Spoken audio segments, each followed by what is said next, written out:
Ravidassia TV ਦੇਖ ਰਹੇ ਸਮੂਹ ਸਰੋਤਿਆਂ ਨੂੰ ਮੇਰੇ ਵੱਲੋਂ ਜਾਨੀ ਕਿ ਰਕੇਸ਼ ਕੁਮਾਰ ਵੱਲੋਂ ਪਿਆਰ ਭਰੀ ਜੈ ਗੁਰਦੇਵ, ਧੰਨ ਗੁਰਦੇਵ। ਸਰੋਤਿਓ, ਅੱਜ ਅਸੀਂ ਤੁਹਾਨੂੰ ਉਸ ਮਹਾਨ ਸ਼ਖਸੀਅਤ ਨਾਲ ਮਿਲਾਉਣ ਜਾ ਰਹੇ ਹਾਂ ਜਿਨ੍ਹਾਂ ਦੇ ਗਾਣੇ ਹਮੇਸ਼ਾ ਸਾਡੇ ਜ਼ਿਹਨ ਵਿੱਚ ਰਹਿੰਦੇ ਨੇ, ਜਿਨ੍ਹਾਂ ਦੇ ਹਮੇਸ਼ਾ ਗੀਤ ਸਾਡੀ ਪਲੇਲਿਸਟ ਵਿੱਚ ਵੀ ਰਹਿੰਦੇ ਨੇ ਅਤੇ ਉਹਨਾਂ ਦੇ ਸਿਰ ਉੱਤੇ ਪਰਮਾਤਮਾ ਦਾ ਹੱਥ ਹਮੇਸ਼ਾ ਹੀ ਰਹਿੰਦਾ ਹੈ ਅਤੇ ਉਹਨਾਂ ਦੇ ਫੈਨ ਦੀ ਜਿਹੜੀ ਕਤਾਰ ਹੈ ਬਹੁਤ ਹੀ ਜ਼ਿਆਦਾ ਲੰਬੀ ਹੈ। ਅਤੇ ਅਸੀਂ ਉਸੇ ਕੌਮੀ ਸ਼ਖਸੀਅਤ ਨਾਲ ਤੁਹਾਨੂੰ ਅੱਜ ਮਿਲਾਉਣ ਜਾ ਰਹੇ ਹਾਂ ਜਿਨ੍ਹਾਂ ਦਾ ਨਾਮ ਹੈ ਜੀ ਉਸਤਾਦ ਮਦਨ ਜਲੰਧਰੀ ਜੀ। ਮਦਨ ਜਲੰਧਰੀ ਜੀ, ਤੁਹਾਡਾ ਰਵਿਦਾਸੀਆ ਟੀਵੀ 'ਤੇ ਅਸੀਂ ਬਹੁਤ ਸਵਾਗਤ ਕਰਦੇ ਹਾਂ ਜੀ। ਸਭ ਤੋਂ ਪਹਿਲਾਂ ਮੈਂ ਸਾਰੀ ਰਵਿਦਾਸੀਆ ਟੀਮ ਦਾ ਦਿਲੋਂ ਸਤਿਕਾਰ ਕਰਦੇ ਹਾਂ, ਧੰਨਵਾਦੀ ਹਾਂ ਜੋ ਅੱਜ ਮੇਰੇ ਘਰ ਗਰੋਵਰ ਕਲੋਨੀ ਵਿਖੇ ਪਹੁੰਚੇ ਨੇ। ਸੋ ਜੈ ਗੁਰਦੇਵ, ਧੰਨ ਗੁਰਦੇਵ, ਜੈ ਭੀਮ, ਜੈ ਭਾਰਤ। ਮਦਨ ਜਲੰਧਰੀ ਸਾਹਿਬ, ਅਸੀਂ ਪਹਿਲਾਂ ਤੁਹਾਨੂੰ ਇਹ ਸਵਾਲ ਪੁੱਛਣਾ ਚਾਹੁੰਦੇ ਹਾਂ ਕਿ ਤੁਸੀਂ ਸਰੋਤਿਆਂ ਨੂੰ ਨਾ ਆਪਣੇ ਮੁੱਢਲੇ ਜੀਵਨ ਬਾਰੇ ਦੱਸੋ ਕਿ ਫੈਮਿਲੀ ਵਿੱਚ ਕੌਣ ਨੇ ਅਤੇ ਤੁਸੀਂ ਲਿਖਣ ਦੇ ਨਾਲ ਕੀ ਕੋਈ ਜੋਬ ਵੀ ਕੀਤੀ ਹੈ ਜੀ? ਰਕੇਸ਼ ਜੀ, ਬਹੁਤ ਅੱਛਾ ਸਵਾਲ ਹੈ। ਮੇਰਾ ਵੀ ਜੀਵਨ ਜਿਹੜਾ, ਜਿਵੇਂ ਤੁਸੀਂ ਮੁੱਢਲਾ ਜੀਵਨ ਕਿਹਾ ਹੈ, ਆਮ ਬੱਚਿਆਂ ਦੀ ਤਰ੍ਹਾਂ, ਆਮ ਪਰਿਵਾਰਾਂ ਦੀ ਤਰ੍ਹਾਂ ਬਸਤੀ ਦਾਨਚਮੰਦਾ ਦੇ ਵਿੱਚ ਮੇਰਾ ਜਨਮ ਹੋਇਆ ਜੀ। 1955 ਦਾ ਮੇਰਾ ਜਨਮ ਹੈ। ਛੋਟੇ ਬੱਚਿਆਂ ਨਾਲ ਜਿਵੇਂ ਗਰੀਬ ਘਰਾਂ ਦੇ ਬੱਚੇ ਖੇਡਦੇ ਨੇ ਮੁਹੱਲਿਆਂ ਦੇ ਵਿੱਚ, ਗਲੀਆਂ ਦੇ ਵਿੱਚ, ਇਵੇਂ ਮੈਂ ਵੀ ਖੇਡਦਾ ਜਵਾਨ ਹੋਇਆ। ਬਚਪਨ 'ਚ ਸ਼ੌਂਕ ਸੀ। ਹਰ ਇੱਕ ਘਰ ਦੇ ਵਿੱਚ ਤੁਸੀਂ ਦੇਖਿਆ ਹੋਵੇਗਾ ਉਸ ਸਮੇਂ ਦਾ ਕੋਈ ਢੰਗ ਸੀ, ਤਰੀਕਾ ਸੀ ਜਿਉਣ ਦਾ। ਅੱਜ ਵਾਂਗੋਂ ਫਾਸਟ ਜ਼ਿੰਦਗੀ ਨਹੀਂ ਸੀ ਜੀ। ਸ਼ਾਮ ਨੂੰ ਮਾਂ-ਬਾਪ ਦੇ ਨਾਲ ਜ਼ਰੂਰ ਬਹਿੰਦੇ ਸੀ ਬੱਚੇ, ਅਤੇ ਇਹ ਘਰਾਂ ਦਾ ਰੁਝਾਨ ਹੁੰਦਾ ਸੀ। ਕੋਈ ਦਾਦਾ ਜਾਂ ਦਾਦੀ ਜਾਂ ਨਾਨੀ ਜਾਂ ਨਾਨਾ ਜਾਂ ਪਿਤਾ ਜਾਂ ਮਾਤਾ ਕੁਛ ਨਾ ਕੁਛ ਸਾਨੂੰ ਕਹਾਣੀਆਂ ਨਾਲ ਜੋੜਦੇ ਸਨ। ਮੇਰੇ ਪਿਤਾ ਜੀ ਨੂੰ, ਪਿਤਾ ਸ਼੍ਰੀ ਸਾਈਂ ਦਾਸ ਜੀ ਨੂੰ ਬੜਾ ਸ਼ੌਂਕ ਸੀ ਕਲਚਰ ਦਾ।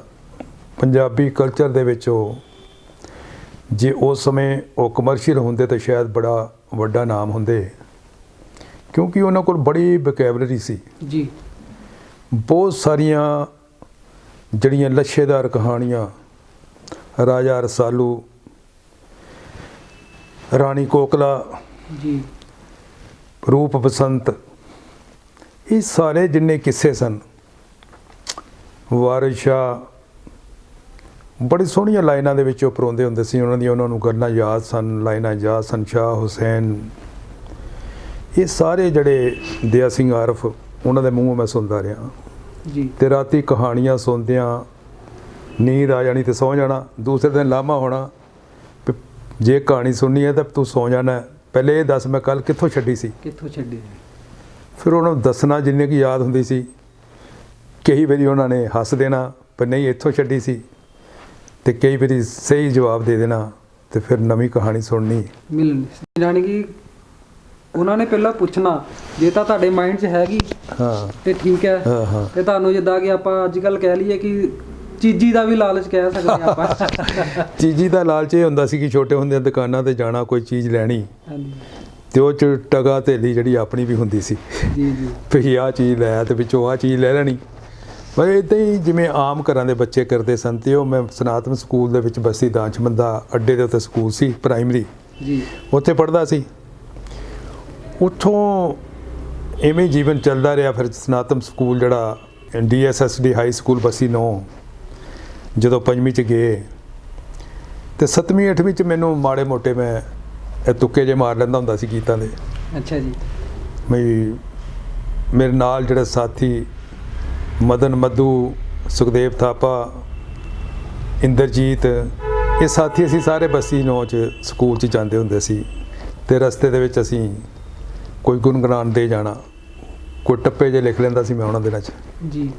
ਅਤੇ ਐਵੇਂ ਟਾਂਗੇ ਨੂੰ ਦੇਖ ਕੇ ਕੁਛ ਬੋਲ ਦੇਣਾ, ਜਾਂ ਕੋਈ ਠੇਲਾ ਆ ਰਿਹਾ ਉਹਦੇ 'ਤੇ ਕੁਛ ਬੋਲ ਦੇਣਾ, ਇਹ ਚੱਲਦਾ ਹੀ ਰਹਿੰਦਾ ਸੀ। ਅਤੇ ਸਕੂਲ ਦੇ ਵਿੱਚ ਕਦੀ ਗੀਤ ਗਾਉਣ ਦਾ ਵੀ ਮੌਕਾ ਮਿਲ ਜਾਂਦਾ ਹੁੰਦਾ ਸੀ। ਉਹ ਤੋਂ ਕੁਛ ਪਿਤਾ ਦਾ ਰੁਝਾਨ ਇੱਦਾਂ ਦਾ ਸੀ, ਉਹਨਾਂ ਨੇ ਕਹਿਣਾ ਵੀ ਇੱਕ ਇਹਨਾਂ ਨੂੰ ਫਲ ਇੰਨਾ ਲਾਉਂਦਾ ਭਾਰ ਨਾ ਸਹਿੰਦੀ ਡਾਲੀ, ਇੱਕ ਇਹਨਾਂ ਨੂੰ ਰੱਬ ਕੁਝ ਨਹੀਂ ਦਿੰਦਾ ਉਹ ਜਾਨ ਜਹਾਨੋਂ ਖਾਲੀ। ਇਸ ਤਰ੍ਹਾਂ ਦੀਆਂ ਗੱਲਾਂ ਉਹਨਾਂ ਨੇ ਕਹਿਣਾ।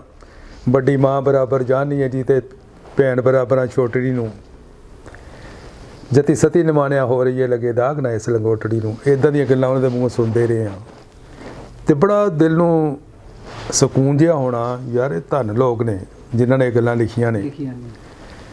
ਮਾਲਕਾ ਕਦੀ ਮਿਹਰ ਕਰੀ, ਕਿਰਪਾ ਕਰੀ, ਅਸੀਂ ਵੀ ਇੱਦਾਂ ਦੇ ਹੋਈਏ। ਇੱਦਾਂ ਦੀਆਂ ਗੱਲਾਂ ਦਿਲ 'ਚ ਚੱਲਦੀਆਂ ਸੀ, ਕਿਸੇ ਨੂੰ ਦੱਸੀ ਦੀਆਂ ਨਹੀਂ ਸੀ, ਆਪਣੇ ਮਨ 'ਚ ਹੀ ਹੁੰਦੀਆਂ ਸੀ। ਅਤੇ ਇਸ ਤਰ੍ਹਾਂ ਦਾ ਹੌਲੀ ਹੌਲੀ ਪਤਾ ਹੀ ਨਹੀਂ ਲੱਗਿਆ ਫਿਰ ਕਦੋਂ ਅਸੀਂ ਗੀਤ ਲਿਖਣ ਲੱਗ ਪਏ ਹਾਂ ਜੀ। ਅਤੇ ਬਹੁਤ ਸੋਹਣੀਆਂ ਲਿਖਤਾਂ ਲਿਖੀਆਂ ਗਈਆਂ। ਮਾਤਾ ਸੀ ਘਰ, ਭੈਣ ਸੀ ਪੁਸ਼ਪਾ ਦੇਵੀ, ਛੋਟਾ ਭਰਾ ਰਤਨ ਲਾਲ, ਤੋਂ ਮੈਂ ਇਹ ਪਰਿਵਾਰ ਸੀ। ਸੋ ਪਿਤਾ ਜੀ ਸ਼੍ਰੀ ਸਾਈਂ ਦਾਸ ਜੀ ਆਪਣੀ ਮਜ਼ਦੂਰੀ ਕਰਿਆ ਕਰਦੇ ਸਨ ਅਤੇ ਉਹਨਾਂ ਦਿਨਾਂ ਦੇ ਵਿੱਚ 10ਵੀਂ ਤੱਕ ਮੈਂ ਇੱਥੇ ਪੜ੍ਹਿਆ DASST ਹਾਈ ਸਕੂਲ ਬਸਤੀ 9 ਜੀ। ਉਹਦੇ ਬਾਅਦ DAV ਕਾਲਜ ਚੱਲ ਗਏ। ਤਾਂ ਇਹ ਮੇਰਾ ਬੁੱਢਾ ਵਾਲਾ ਜੀਵਨ ਸੀ। ਇੱਥੋਂ ਹੀ ਗੀਤਾਂ ਦੀ ਚਿਣਗ ਲੱਗੀ। ਗੀਤ ਲਿਖਦੇ ਲਿਖਦੇ ਪਤਾ ਹੀ ਨਹੀਂ ਲੱਗਿਆ ਕਦੋਂ ਅਸੀਂ ਗੀਤਕਾਰ ਬਣ ਗਏ। ਇਸ ਵੇਲੇ ਮੈਂ ਗਰੋਵਰ ਕਲੋਨੀ 120 ਫੁੱਟ ਰੋਡ 'ਤੇ ਰਹਿ ਰਿਹਾ, ਜਿੱਥੇ ਅਸੀਂ ਬੈਠੇ ਹਾਂ। ਇਸ ਤੋਂ ਪਹਿਲਾਂ ਮੈਂ ਚੰਡੀਗੜ੍ਹ ਸੀ ਜੀ। ਚੰਡੀਗੜ੍ਹ ਤੋਂ ਪਹਿਲਾਂ ਮੈਂ ਦਿੱਲੀ ਸੀ ਜੀ ਜੀ। ਤੋ ਮੈਰਿਜ ਤੋਂ ਬਾਅਦ ਸੁਭਾਵਿਕ ਹੈ ਪਰਿਵਾਰ ਜਿਹੜਾ, ਮੇਰੇ 2 ਬੱਚੇ ਨੇ ਜੀ। ਮਨੀਸ਼ ਕੁਮਾਰ ਆਸਟ੍ਰੇਲੀਆ ਸਿਡਨੀ ਦੇ ਵਿੱਚ ਰਹਿ ਰਿਹਾ, ਵਿਆਹਿਆ ਹੈ, ਆਪਣੀ ਪਤਨੀ ਦੀਪ ਦੇ ਨਾਲ, ਬੇਟਾ ਉਹਦਾ ਅੰਸ਼ ਮੇਰਾ ਪੋਤਾ, ਅਤੇ ਬੇਟੀ ਮੇਰੀ ਐਡੀਲੇਡ ਦੇ ਵਿੱਚ ਰਹਿ ਰਹੀ ਹੈ, ਉਹ ਵੀ ਵਿਆਹੀ ਹੈ। ਉਹਦੇ ਹਸਬੈਂਡ ਦਾ ਨਾਂ ਹੈ ਕਰਨ ਮਹਿਤਾ। ਸੋ ਇਹ ਸਾਰਾ ਪਰਿਵਾਰ ਜਿਹੜੇ ਮੇਰਾ, ਅਸੀਂ ਇੱਥੇ ਦੋਨੋਂ ਪਤੀ ਪਤਨੀ ਰਹਿ ਰਹੇ ਹਾਂ ਜਲੰਧਰ ਵਿਖੇ। ਹੁਣੇ ਅਸੀਂ ਉੱਥੇ ਗਏ ਹੋਏ ਸੀ ਆਸਟ੍ਰੇਲੀਆ, ਕਰੋਨਾ ਕਰਕੇ ਕਾਫੀ ਸਮਾਂ ਉੱਥੇ ਬੰਦੇ ਰਹੇ ਹਾਂ। ਤਾਂ ਹੁਣ ਕਿ ਜੀ ਇੱਥੇ ਆ ਕੇ ਗਲੋਬਲ ਕਲੋਨੀ ਦੇ ਵਿੱਚ ਫਿਰ ਆਪਣਾ ਘਰ ਦੇ ਵਿੱਚ ਰਹਿ ਰਹੇ ਹਾਂ। ਤੇ ਇਹ ਸੰਗਤਾਂ ਇਹ ਵੀ ਜਾਣਨਾ ਚਾਹੁੰਦੀਆਂ ਨੇ ਕਿ ਮਦਨ ਜਲੰਧਰੀ ਜੀ ਇਕੱਲਾ ਲਿਖਦੇ ਹੀ ਨੇ ਕਿ ਕੋਈ ਜੌਬ ਵੀ ਇਹਨਾਂ ਨੇ ਕੀਤੀ ਹੋਈ ਹੈ? ਮੈਂ 1981 ਦੇ ਵਿੱਚ industrial finance corporation of India ਦੇ ਵਿੱਚ ਨੌਕਰੀ ਮੈਨੂੰ ਮਿਲੀ ਸੀ ਦਿੱਲੀ ਜੀ। ਦਿੱਲੀ ਦੇ ਵਿੱਚ ਮੈਂ 1 ਸਾਲ ਨੌਕਰੀ ਕਰਨ ਮਗਰੋਂ Chandigarh industrial finance corporation of India Chandigarh ਜਿਹੜਾ ਰੀਜਨਲ ਆਫਿਸ ਸੀ ਉੱਥੇ ਆ ਗਿਆ। ਉੱਥੋਂ ਮੈਂ as a assistant manager retire ਹੋਇਆ ਜੀ। ਰਿਟਾਇਰਮੈਂਟ ਕਰਕੇ ਮੈਂ ਕਾਫੀ ਸਮਾਂ ਫਿਰ ਵੀ ਉੱਥੇ ਰਹਿੰਦਾ ਰਿਹਾ। ਬੱਚੇ ਬਾਹਰ ਚਲ ਗਏ। ਉਸ ਤੋਂ ਬਾਅਦ ਆਪਣੇ ਆਪ ਨੂੰ ਇੱਦਾਂ ਲੱਗਣ ਲੱਗਾ ਵੀ ਅਸੀਂ ਚੰਡੀਗੜ੍ਹ 'ਚ ਨਹੀਂ, ਆਪਣੇ ਜਨਮ ਸਥਾਨ 'ਚ ਹੀ ਰਹਿਣਾ ਚਾਹੀਦਾ, ਆਪਣੇ ਰਿਸ਼ਤੇਦਾਰਾਂ ਦੇ ਵਿੱਚ, ਪਰਿਵਾਰਾਂ ਦੇ ਵਿੱਚ। ਫਿਰ ਇੱਥੇ ਮੂਵ ਹੋ ਗਏ ਜੀ। ਤਾਂ ਨੌਕਰੀ ਵੀ ਨਾਲ ਕਰਦੇ ਰਹੇ ਹਾਂ। ਨੌਕਰੀ ਦੇ ਨਾਲ ਨਾਲ ਜਿਹੜੇ ਗੀਤ ਸੰਗੀਤ ਦਾ ਸ਼ੌਂਕ ਸੀ ਇਹ ਬਹੁਤ ਜ਼ਿਆਦਾ ਹੋਣ ਕਰਕੇ ਜ਼ਿਆਦਾ ਰੁਝਾਨ ਗੀਤਾਂ 'ਚ ਹੀ ਰਿਹਾ। ਤਾਂ ਬਹੁਤ ਸਾਰਾ ਸਮਾਂ ਗੀਤਾਂ ਨੂੰ ਮਤਲਬ ਕਿ ਸਪੁਰਦ ਕੀਤਾ ਹੈ। ਜਲੰਧਰੀ ਸਾਹਿਬ, ਸੰਗਤਾਂ ਇਹ ਜਾਣਨਾ ਚਾਹੁੰਦੀਆਂ ਨੇ ਕਿ ਤੁਸੀਂ ਧਾਰਮਿਕ ਗੀਤਾਂ ਦੀ ਨਾ ਜਿਹੜੀ ਲਿਖਣ ਦੀ ਸ਼ੁਰੂਆਤ ਕਦੋਂ ਕੀਤੀ ਅਤੇ ਤੁਹਾਡਾ ਜਿਹੜਾ ਧਾਰਮਿਕ ਪਹਿਲਾ ਗੀਤ ਕਿਹੜਾ ਸੀਗਾ? ਰਕੇਸ਼ ਜੀ, ਮੈਂ ਬਹੁਤ ਸਾਰੇ ਗੀਤ ਪਹਿਲੇ ਕਮਰਸ਼ੀਅਲੀ ਰਚੇ ਨੇ ਅਤੇ ਬੜੇ ਰਿਕਾਰਡ ਹੋਏ, ਬਹੁਤ ਹਿੱਟ ਹੋਏ। ਮੈਨੂੰ ਯਾਦ ਹੈ ਕਿ 1998 ਦੇ ਵਿੱਚ ਕੰਠ ਕਲੇਰ ਨੂੰ ਹੁਣ ਤੇਰੀ ਨਿਗਾਹ ਬਦਲ ਗਈ ਰਾਹੀਂ ਪੇਸ਼ ਕੀਤਾ ਸੀ। ਉਸ ਤੋਂ ਪਹਿਲਾਂ ਸਾਵਰਕੋਟੀ ਨੂੰ ਇੰਟਰੋਡਿਊਸ 1992 ਦੇ ਵਿੱਚ ਕੀਤਾ ਸੀ। ਪਰ 1998 ਤੋਂ ਬਾਅਦ ਜਦੋਂ ਸਾਹਿਬ ਸ੍ਰੀ ਗੁਰੂ ਰਵਿਦਾਸ ਮਹਾਰਾਜ ਜੀ ਦਾ ਜਨਮ ਦਿਨ ਆਇਆ ਅਤੇ ਜਨਮ ਦਿਨ ਦੀਆਂ ਖੁਸ਼ੀਆਂ ਮਨਾਉਣ ਦੇ ਲਈ ਚੰਡੀਗੜ੍ਹੋਂ ਮੈਂ ਜਲੰਧਰ ਆ ਜਾਇਆ ਕਰਦਾ ਸੀ ਜੀ। ਕਿਉਂਕਿ ਚੰਡੀਗੜ੍ਹ ਦੇ ਨਾਲੋਂ ਜਲੰਧਰ 'ਚ ਜੋ ਸ਼ੋਭਾ ਯਾਤਰਾ, ਪ੍ਰਭਾਤ ਫੇਰੀਆਂ, ਜੋ ਜਨਮ ਦਿਨ ਦਾ ਤਰੀਕਾ, ਜੋ ਸੰਗਤਾਂ ਦਾ ਰਸ਼, ਜੋ ਇੱਥੇ ਆਨੰਦ ਹੈ ਹੋਰ ਕਿਤੇ ਨਹੀਂ ਆਉਂਦਾ। ਚਾਅ ਜਿਹਾ ਚੜ੍ਹ ਜਾਂਦਾ, ਚਾਅ ਜਿਹਾ ਹੁੰਦਾ ਹੈ ਵੀ ਇਵੇਂ ਮੇਰਾ ਖਿਆਲ ਜ਼ਿੰਦਗੀ 'ਚ ਇਸ ਤੋਂ ਵੱਡਾ ਹੋਰ ਕੋਈ ਚਾਅ ਨਹੀਂ ਹੋਣਾ ਕਿ ਸਾਹਿਬ ਸ੍ਰੀ ਗੁਰੂ ਰਵਿਦਾਸ ਮਹਾਰਾਜ ਜੀ ਦਾ ਜਦੋਂ ਜਨਮ ਦਿਨ ਆਉਂਦਾ ਅਤੇ ਇੱਕ ਵੱਖਰੀ ਜਿਹੀ ਅੰਦਰੋਂ ਲੋਰ ਜੀ ਉੱਠਦੀ ਹੈ। ਹਰ ਇੱਕ ਦੇ, ਹਰ ਰਵਿਦਾਸੀਏ ਦਾ ਇੱਦਾਂ ਦਾ ਹੋਏਗਾ ਅਤੇ ਮੇਰੇ ਦਿਲ 'ਚ ਵੀ ਇੱਦਾਂ ਦਾ ਹੁੰਦਾ ਸੀ। ਅਤੇ ਮੈਂ ਉੱਥੇ ਛੁੱਟੀ ਲੈ ਕੇ ਇੱਧਰ ਆ ਜਾਂਦਾ ਸੀ। ਇੱਕ ਛੁੱਟੀ ਆਇਆ ਹੋਇਆ ਸੀ ਅਤੇ ਕੰਠ ਕਲੇਰ ਦੀ ਪਹਿਲੀ ਹੀ ਐਲਬਮ ਸੁਪਰ ਡੁਪਰ ਹਿੱਟ ਹੋਈ ਸੀ। ਤਾਂ ਦਿਮਾਗ ਦੇ ਵਿੱਚ ਕੁਝ ਗੱਲਾਂ ਰਹਿੰਦੀਆਂ ਸਨ। ਮੈਂ ਧਾਰਮਿਕ ਗੀਤ ਜਿਹੜੇ ਲਿਖਣ ਦੀ ਰੁਚੀ ਜਿਹੜੀ ਦੀ ਤੁਸੀਂ ਸਵਾਲ ਪੁੱਛਿਆ, ਮੈਂ ਰਾਤ ਨੂੰ ਸੁੱਤਾ ਹੋਇਆ ਸੀ, ਸੁੱਤਿਆਂ ਨਰਿੰਦਰ ਬੀਬਾ ਦਾ ਗੀਤ ਸਪੀਕਰ 'ਤੇ ਵੱਜ ਰਿਹਾ ਸੀ, ਇੱਕ ਤੇਰੀ ਪੱਥਰੀ ਤੇ ਇੱਕ ਤੇਰੀ ਯਾਰ, ਸਾਨੂੰ ਦੋਨਾਂ ਨਾਲ ਹੋ ਗਿਆ ਪਿਆਰ ਉਹ ਕਾਸ਼ੀ ਵਾਲ ਲਿਆ। ਮੈਂ ਕਿਹਾ ਯਾਰ ਮੈਂ ਵੀ ਰਵਿਦਾਸੀਆ ਆ, ਕੱਲ੍ਹ ਨੂੰ ਯਾਰ ਸਮਾਂ ਗੁਜ਼ਰ ਗਿਆ ਤੇ ਲੋਕੀ ਪੁੱਛਣਗੇ ਯਾਰ ਇਹ ਕੈਸਾ ਰਵਿਦਾਸੀਆ ਜਿਹਨੇ ਗੁਰੂ ਰਵਿਦਾਸ ਮਹਾਰਾਜ ਤੋਂ ਕੋਈ ਗੀਤ ਹੀ ਨਹੀਂ ਲਿਖਿਆ। ਤੇ ਮੈਂ ਤਾਂ ਕਮਰਸ਼ੀਅਲ ਗੀਤ ਹੀ ਲਿਖਦਾ, ਤੇ ਮੈਨੂੰ ਇਹ ਵੀ ਗੀਤ ਲਿਖਣੇ ਚਾਹੀਦੇ ਨੇ, ਇਹ ਮੇਰਾ ਧਰਮ ਬਣਦਾ। ਜੇ ਅਸੀਂ ਨਹੀਂ ਲਿਖਣੇ ਤਾਂ ਯਾਰ ਕਿਹਨਾਂ ਲਿਖਣੇ ਨੇ। ਮੈਂ ਸਾਹਿਬ ਸ੍ਰੀ ਗੁਰੂ ਰਵਿਦਾਸ ਮਹਾਰਾਜ ਜੀ ਦਾ ਬੱਚਾ ਆ, ਤੇ ਮੇਰਾ ਸ਼ੌਂਕ ਗੀਤ ਲਿਖਣਾ, ਤੇ ਸਾਨੂੰ ਧਾਰਮਿਕ ਵੀ ਲਿਖਣੇ ਚਾਹੀਦੇ ਨੇ। ਧਾਰਮਿਕ ਦਾ ਭਾਵ ਹੈ ਵੀ ਜਿਹੜੇ ਸਮਾਜਿਕ ਧਾਰਮਿਕ ਸਤਿਗੁਰੂ ਰਵਿਦਾਸ ਮਹਾਰਾਜ ਨਾਲ ਸੰਬੰਧਿਤ ਗੀਤ ਇਹ ਲਿਖਣੇ ਚਾਹੀਦੇ ਨੇ। ਉਹ ਫਿਰ ਮੈਂ ਉਸ ਰਾਤ ਨੂੰ ਮੈਨੂੰ ਪਤਾ ਕਿ ਮੈਂ 2-3 ਸ਼ੇਰ ਲਿਖੇ ਸੀ, ਜਿਨ੍ਹਾਂ ਵਿੱਚੋਂ ਇੱਕ ਮੈਂ ਸੁਣਾ ਰਿਹਾ ਕਿ ਮਿੱਦੀਆਂ ਕੌਮਾਂ ਦੇ ਭਾਗ ਜਗਾਉਣ ਵਾਲਾ, ਦੂਈ ਦਵੈਤ ਦੀਆਂ ਜੜ੍ਹਾਂ ਹਿਲਾਉਣ ਵਾਲਾ, ਸੂਰਜ ਚੜ੍ਹਿਆ ਗੋਦੀਓਂ ਮਾਂ ਕਲਸ਼ਾ ਦੀ, ਭੁੱਲੀ ਮਨੁੱਖਤਾ ਨੂੰ ਰਾਹ ਵਿਖਾਉਣ ਵਾਲਾ। ਇਹ ਮੇਰਾ ਜਿਹੜਾ ਸ਼ੇਰ ਸੀ ਬਾਅਦ 'ਚ ਕੰਠ ਕਲੇਰ ਨਹੀਂ ਗਾਇਆ ਸੀ। ਫਿਰ ਤੋਂ ਪਲੈਨਿੰਗ ਬਣੀ ਸਾਡੀ ਵੀ ਕਿਉਂ ਨਾ ਇੱਕ ਧਾਰਮਿਕ ਐਲਬਮ ਕੀਤੀ ਜਾਵੇ। ਉਹਨਾਂ ਦਿਨਾਂ ਦੇ ਵਿੱਚ ਮੈਂ 8-10 ਗੀਤ ਰਚੇ ਸੀ, ਉਹ ਕੰਠ ਕਲੇਰ ਨਾਲ ਸਾਂਝੇ ਕੀਤੇ।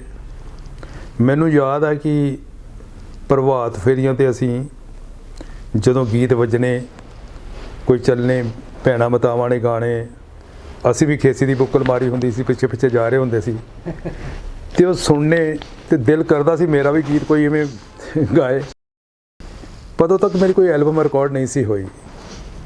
ਫਿਰ ਉਹ ਪਹਿਲੀ ਐਲਬਮ ਸੀ ਮੇਰੀ ਕਿ ਸਾਡੇ ਨੈਣਾਂ ਵਿੱਚ ਗੁਰੂ ਰਵਿਦਾਸ ਵਸਿਆ, ਨੈਣ ਖੋਲ੍ਹਾਂ ਕਿਵੇਂ, ਮਾਤਾ ਕਲਸਾ ਦੇ ਚੰਨਾਂ ਵੇ ਤੂੰ ਤਾਰਿਆ, ਜਿੱਥੇ ਨਾਮ ਲਸ਼ਕਾਰਾ ਤੇਰੇ ਮਾਰਿਆ, ਭਲਾ ਚਾਹੇ ਹਨੇਰਾ ਉੱਥੇ ਦੂਰ ਨਸਿਆ, ਨੈਣ ਖੋਲ੍ਹਾਂ ਕਿਵੇਂ, ਨੈਣ ਖੋਲ੍ਹਾਂ ਕਿਵੇਂ। ਇਹ ਐਲਬਮ ਰਿਕਾਰਡ ਹੋਈ। ਇਹਦੇ ਵਿੱਚ ਮੇਰੇ 6 ਗੀਤ ਸਨ ਕੰਠ ਕਲੇਰ ਦੇ ਗਾਏ ਹੋਏ। ਸਾਰੀ ਐਲਬਮ ਤਿਆਰ ਕੀਤੀ, ਉਹ ਅੱਜ ਵੀ ਇਵੇਂ ਹੈ। ਭਾਵੇਂ ਅਸੀਂ ਕਈ ਹੋਰ ਉਹਦੇ ਪਿੱਛੋਂ ਐਲਬਮਾਂ ਰਿਕਾਰਡ ਕੀਤੀਆਂ, ਰਿਲੀਜ਼ ਹੋਈਆਂ, ਨਾਮਵਰ ਹੋਈਆਂ, ਬੜੀਆਂ ਸੁਪਰ ਡੁਪਰ ਹਿੱਟ ਹੋਈਆਂ, ਪਰ ਇਹ ਅੱਜ ਵੀ ਤਾਜ਼ਾ ਤੋਂ ਤਾਜ਼ਾ ਗੀਤ ਸਾਡੇ ਨੈਣਾਂ ਵਿੱਚ ਗੁਰੂ ਰਵਿਦਾਸ ਵਸਿਆ, ਨੈਣ ਖੋਲ੍ਹਾਂ ਕਿਵੇਂ ਵੱਜਦਾ, ਤੇ ਦਿਲ ਦੇ ਵਿੱਚ ਬੜੀ ਮੰਗ ਉੱਠਦੀ ਹੈ। ਜਿਵੇਂ ਤੁਹਾਨੂੰ ਦੱਸਿਆ ਵੀ ਸਾਡੇ ਨੈਣਾਂ ਵਿੱਚ ਗੁਰੂ ਰਵਿਦਾਸ ਵਸਿਆ, ਇਸ ਐਲਬਮ ਦੇ ਤਕਰੀਬਨ ਸਾਰੇ ਹੀ ਗੀਤ ਸੁਪਰ ਹਿੱਟ ਸਨ। ਇਹ ਗੀਤ ਸੀ ਵੀ ਅਰਜ ਸੁਣੋ ਮੇਰੀ ਅਰਜ ਸੁਣੋ, ਅਰਜ ਸੁਣੋ ਰਵਿਦਾਸ ਗੁਰੂ, ਦਰਸ਼ ਦਿਖਾ ਦਿਓ ਮਿਟ ਜਾਏ ਮੇਰੀ ਜਨਮ ਜਨਮ ਦੀ ਪਿਆਸ ਗੁਰੂ, ਪੱਥਰੀ ਤਾਰਨ ਵਾਲੇ ਸਤਿਗੁਰ ਮੈਨੂੰ ਵੀ ਹੁਣ ਤਾਰ ਦਿਓ, ਮੈਂ ਨਿਰਦਨ ਦਾ ਭਵ ਸਾਗਰ ਚੋਂ ਬੇੜਾ ਕਰ ਹੁਣ ਪਾਰ ਦਿਓ, ਬਖਸ਼ੋ ਪਾਪ ਗੁਨਾਹ ਜਾਏ ਮੁਕਦੀ, ਸਾਹਾਂ ਵਾਲੀ ਰਾਸ ਗੁਰੂ, ਦਰਸ਼ ਦਿਖਾ ਦਿਓ ਮਿਟ ਜਾਏ ਮੇਰੀ ਜਨਮ ਜਨਮ ਦੀ ਪਿਆਸ ਗੁਰੂ। ਸੋ ਇਸ ਤਰ੍ਹਾਂ ਦੇ ਗੀਤਾਂ ਦੇ ਨਾਲ ਆਰਤੀ ਬੜੀ ਮਕਬੂਲ ਹੋਈ। ਸੋ ਇਹ ਗੀਤ ਜਿਹੜੇ ਅੱਜ ਵੀ ਜਦੋਂ ਤੁਸੀਂ ਆਮ ਵੱਜਦੇ ਸੁਣਦੇ ਹੋਵੋਗੇ, ਸਦਾ ਬਹਾਰ ਐਲਬਮ ਹੈ, ਤਾਂ ਮੈਨੂੰ ਲੱਗਦਾ ਵੀ ਇਵੇਂ ਹੀ ਸਦਾ ਬਹਾਰ ਹੀ ਰਹੇਗੀ। ਜਲੰਧਰੀ ਸਾਹਿਬ, ਇਹ ਜਿਹੜੀ ਕੈਸਟ ਸੀਗੀ, ਇਹ ਅੱਜ ਵੀ ਜੇ ਨਿਊ ਜਨਰੇਸ਼ਨ ਵੀ ਸੁਣੇ ਇੱਦਾਂ ਲੱਗਦੀ ਕਿ ਜਿੱਦਾਂ ਕਿ ਕੱਲ੍ਹ ਹੀ ਰਿਲੀਜ਼ ਹੋਈ ਹੁੰਦੀ ਆ। ਤੇ ਇੱਥੇ ਅਸੀਂ ਇੱਕ ਛੋਟਾ ਜਿਹਾ ਨਾ ਸਵਾਲ ਐਡ ਕਰਨਾ ਚਾਹੁੰਦੇ ਹਾਂ ਕਿ ਜਦੋਂ ਤੁਸੀਂ ਇਹ ਐਲਬਮ ਲਿਖੀ ਸੀਗੀ, ਇਹ ਜਿਹੜੀ ਐਲਬਮ ਬਾਰੇ ਇਹਦਾ ਤੁਸੀਂ ਗੀਤ ਆਪਣੀ ਕਲਮ ਨਾਲ ਰਚੇ ਸੀਗੇ, ਤੇ ਉਦੋਂ ਤੁਹਾਡੇ ਕੋਈ ਮਾਈਂਡ 'ਚ ਇੱਦਾਂ ਸੀਗਾ ਕਿ ਇਹ ਵਾਲੇ ਜਿਹੜੇ ਧਾਰਮਿਕ ਗੀਤ ਆ ਕਿ ਮੈਂ ਇਸੇ ਸਿੰਗਰ ਕੋ ਗਵਾਣੇ ਆ ਕਿ ਜਿਹੜੇ ਅਮਰ ਹੋ ਜਾਣਗੇ, ਇੱਦਾਂ ਦਾ ਕੁਛ ਮਾਈਂਡ 'ਚ ਸੀਗਾ ਤੁਹਾਡੇ? ਦੇਖੋ ਇਸ ਤਰ੍ਹਾਂ ਹੁੰਦੀ ਹੈ ਰਕੇਸ਼ ਜੀ, ਪਰ ਜਿਵੇਂ ਅਸੀਂ ਆਮ ਸੁਭਾਵਿਕ ਸਮਾਜ ਦੇ ਵਿੱਚ ਇੱਕ ਗੱਲ ਕਰਦੇ ਹਾਂ, ਸਿਆਣੇ ਬੰਦਿਆਂ ਦੇ ਮੂੰਹ ਤੋਂ ਸੁਣਦੇ ਹਾਂ ਕਿ ਦਾਣੇ ਦਾਣੇ 'ਤੇ ਲਿਖਾ ਹੈ ਖਾਣੇ ਵਾਲੇ ਦਾ ਨਾਮ, ਤੇ ਇਵੇਂ ਹੀ ਗੀਤ 'ਤੇ ਲਿਖਿਆ ਹੁੰਦਾ ਹੈ ਗਾਉਣ ਵਾਲੇ ਦਾ ਨਾਮ। ਇਹ ਕੁਦਰਤੀ ਹੈ। ਕਈ ਵਾਰੀ ਅਸੀਂ ਸਿਰਜਿਆ ਲਿਖਿਆ ਕਿਸੇ ਹੋਰ ਵਾਸਤੇ ਹੁੰਦਾ, ਸੋਚਿਆ ਵੀ ਨਹੀਂ ਹੁੰਦਾ ਵੀ ਉਹਨੇ ਗਾਉਣਾ, ਪਰ ਉਹ ਗੀਤ ਉਹਦੀ ਆਵਾਜ਼ 'ਚ ਅਮਰ ਹੋ ਜਾਂਦਾ ਹੈ ਜੀ। ਜਦੋਂ ਇਹ ਗੀਤ ਲਿਖਣੇ ਸ਼ੁਰੂ ਕੀਤੇ, ਉਦੋਂ ਇੰਨਾ ਇਹ ਨਹੀਂ ਸੀ ਖਿਆਲ ਪਰ ਇਹ ਕਿਹਦੀ ਆਵਾਜ਼ 'ਚ ਗੀਤ ਰਿਕਾਰਡ ਹੋਣੇ। ਪਰ ਜਦੋਂ ਰਿਕਾਰਡਿੰਗ ਦੀ ਸਾਡੀ ਪਲੈਨਿੰਗ ਬਣੀ, ਤੇ ਇਹ ਹਿੱਸੇ ਆਏ ਕੰਠ ਕਲੇਰ ਦੇ ਜੀ। ਅੱਜ ਵੀ ਕਈ ਗੀਤ ਮੈਂ ਐਸੇ ਲਿਖੇ ਹੁੰਦੇ ਨੇ ਜਿਹੜੇ ਸੋਚਿਆ ਹੁੰਦਾ ਵੀ ਦੇਖੋ ਇਹ ਗੀਤ ਕਿਹਦੀ ਆਵਾਜ਼ ਦੇ ਵਿੱਚ, ਕਿਹਦੇ ਨਸੀਬ ਜਾਂ ਕਿੱਥੇ ਕਿਹੜੇ ਸਿੰਗਰ ਨਾਲ ਮੇਰੇ ਨਸੀਬ ਜੁੜੇ ਨੇ। ਪਰ ਮੈਕਸੀਮਮ ਗੀਤ ਜਿਹੜੇ ਮੇਰੇ ਕੰਠ ਕਲੇਰ ਨੇ ਧਾਰਮਿਕ ਗੀਤ ਗਾਏ, ਉਹ ਤਕਰੀਬਨ ਮਕਬੂਲ ਹੋਏ, ਹਰਮਨ ਪਿਆਰੇ ਹੋਏ ਜੀ। ਗਲੀਆਂ ਦੇ ਵਿੱਚ, ਸੀਡੀਆਂ ਦੇ ਵਿੱਚ, ਡੀਜਿਆਂ ਦੇ ਵਿੱਚ ਆਮ ਵੱਜਦੇ ਸੁਣਦੇ ਹੋਵੋਗੇ ਤੁਸੀਂ। ਸੋ ਇਹ ਜ਼ਰੂਰੀ ਨਹੀਂ ਹੁੰਦਾ ਅਸੀਂ ਜਿਹਦੇ ਵਾਸਤੇ ਲਿਖਿਆ ਉਹੀਓ ਗਾਏ ਜੀ। ਕੋਈ ਵਿਧੀ ਵਿਧਾਂਤ ਬਣ ਜਾਂਦਾ ਹੈ, ਕੋਈ ਸਬੱਬ ਬਣ ਜਾਂਦਾ ਹੈ ਵੀ ਉਹ ਗੀਤ ਜਿਹੜਾ ਹੁਣ ਇਹ ਜਿਹੜਾ ਗੀਤ ਹੁਣ ਰਿਕਾਰਡ ਓਂਕਾਰ ਜੱਸੀ ਨੇ ਕੀਤਾ, ਓਂਕਾਰ ਜੱਸੀ ਨੇ ਗੀਤ ਗਾਇਆ ਹੈ, ਇਹ ਮੈਂ ਸੋਚਿਆ ਹੋਇਆ ਸੀ ਵੀ ਕੰਠ ਕਲੇਰ ਗਾਏਗਾ, ਪਰ ਲੇਕਿਨ ਨਹੀਂ, ਸਾਡਾ ਸਬੱਬ ਇਹ ਬਣਿਆ ਵੀ ਕੰਠ ਕਲੇਰ ਦਾ ਇੱਕ ਦਿਨ ਫੋਨ ਆਇਆ, ਉਹਦਾ ਛੋਟਾ ਭਰਾ ਜਿਹੜਾ ਕਮਲ ਕਲੇਰ ਹੈ, ਕਿ ਭਾਜੀ ਤੁਸੀਂ ਆਹ ਗੀਤ ਜਿਹੜਾ ਆਪਾਂ ਕਾਂਸ਼ੀ ਦਾ ਲਿਖਣਾ ਹੈ, ਤੁਸੀਂ ਉਹ ਗੀਤ ਲਿਖੋ, ਰਿਕਾਰਡ ਕਰਨਾ। ਫਿਰ ਗੁਰਾਂ ਲਾਏ ਨੇ ਕਾਂਸ਼ੀ ਦੇ ਵਿੱਚ ਡੇਰੇ ਸੀ ਗੋਵਰਧਨ ਜੀ, ਅੱਜ ਕੱਲ੍ਹ ਤੁਸੀਂ ਸੁਣ ਰਹੇ ਹੋ ਜੀ ਜੀ। ਇਹ ਫਿਰ ਉਹਨਾਂ ਨੇ ਗਾਤਾ, ਪਰ ਮੈਂ ਜਿਹੜਾ ਉਹਨਾਂ ਤੋਂ ਗਵਾਉਣਾ ਚਾਹੁੰਦਾ ਸੀ ਉਹ ਓਂਕਾਰ ਦੇ ਹਿੱਸੇ ਆ ਗਿਆ ਵੀ ਬਹੁਤ ਸੋਹਣਾ ਓਂਕਾਰ ਜੱਸੀ ਗੀਤ ਗਾ ਰਿਹਾ ਹੈ ਕਿ ਭਾਰਤ ਦੇ ਵਿੱਚ ਬੇਗਮਪੁਰੇ ਦਾ ਸੰਖ ਵਜਾ ਦਈਏ, ਸਾਰੀ ਦੁਨੀਆ ਦੇ ਵਿੱਚ ਬੇਗਮਪੁਰੇ ਦਾ ਸੰਖ ਵਜਾ ਦਈਏ। ਸੋ ਮੈਨੂੰ ਉਮੀਦ ਹੈ ਉਹ ਵੀ ਗੀਤ ਸੁਪਰ ਹਿੱਟ ਹੋਏਗਾ। ਜੀ ਜੀ, ਅਸੀਂ ਵੀ ਉਮੀਦ ਕਰਦੇ ਹਾਂ ਕਿ ਜਿੱਦਾਂ ਪਹਿਲਾਂ ਤੁਹਾਡੇ ਸਾਰੇ ਗੀਤ ਸੁਪਰ ਡੁਪਰ ਹਿੱਟ ਹੋਏ ਨੇ, ਇਦਾਂ ਹੀ ਇਹ ਵੀ ਗੀਤ ਸਰੋਤਿਆਂ ਦੇ ਇੱਕ ਵੱਖਰੀ ਪਹਿਚਾਣ ਬਣਾਵੇ। ਤੇ ਧੰਨਵਾਦ। ਅਗਲਾ ਸਵਾਲ ਅਸੀਂ ਇਹ ਪੁੱਛਣਾ ਚਾਹੁੰਦੇ ਹਾਂ ਕਿ ਧਾਰਮਿਕ ਗੀਤਾਂ ਤੋਂ ਇਲਾਵਾ ਤੁਹਾਡੇ ਕਮਰਸ਼ੀਅਲ ਗੀਤ ਆ ਜਿਹੜੇ, ਹਾਂਜੀ। ਉਹ ਕਿਹੜੇ ਰਿਕਾਰਡ ਹੋਏ ਨੇ? ਜੋ ਕਰਕੇ ਇਹ ਜੀ ਗੀਤ ਇੱਕ ਦੋ ਹੋਵੇ ਤੇ ਮੈਂ ਉਹਦੀ ਗਿਣਤੀ ਕਰ ਸਕਦਾ, ਗਿਣਤੀਆਂ ਮਿੰਤੀਆਂ ਤੋਂ ਬਾਹਰ ਨੇ। ਕੋਈ 300-400 ਗੀਤ ਮੇਰਾ ਜਿਹੜਾ ਰਿਕਾਰਡਿੰਗ ਹੈ ਜੀ, ਜਿਹੜੀ ਹੋ ਚੁੱਕੀ ਹੈ ਐਲਬਮਾਂ ਰਾਹੀਂ। ਪਹਿਲੇ ਕੈਸਟ ਕਲਚਰ ਹੁੰਦਾ ਸੀ, ਉਹ 'ਚ 7-7 8-8 ਗੀਤ ਹੁੰਦੇ ਸੀ, ਬੜੇ ਗੀਤ ਰਿਕਾਰਡ ਹੋਏ, ਬੜੇ ਹਿੱਟ ਹੋਏ। 12-13 ਕੈਸਟਾਂ ਤਾਂ ਮੈਂ ਸਾਬਰ ਕੋਟੀ ਦੀ ਆਵਾਜ਼ 'ਤੇ ਰਿਕਾਰਡ ਕੀਤੀਆਂ ਹੋਈਆਂ, ਜਿਸ 'ਚ ਮੇਰੇ ਗੀਤ ਉਹਨੇ ਗਾਏ ਹੋਏ। ਸੁਰਿੰਦਰ ਸ਼ਿੰਦਾ, ਮੇਜਰ ਰਾਜਸਥਾਨੀ, ਕੰਠ ਕਲੇਰ, ਸਾਬਰ ਕੋਟੀ, ਰਾਜ ਬਰਾੜ, ਜੱਸੀ ਸਿੱਧੂ, ਮਲਕੀਤ ਸਿੰਘ, ਹੰਸਰਾਜ ਹੰਸ, ਮੇਜਰ ਰਾਜਸਥਾਨੀ ਤੇ ਸਰਜੀਤ ਬਿੰਦ ਰੱਖੀਆ, ਇਹਨੇ ਬੜੇ ਗੀਤ ਗਾਏ।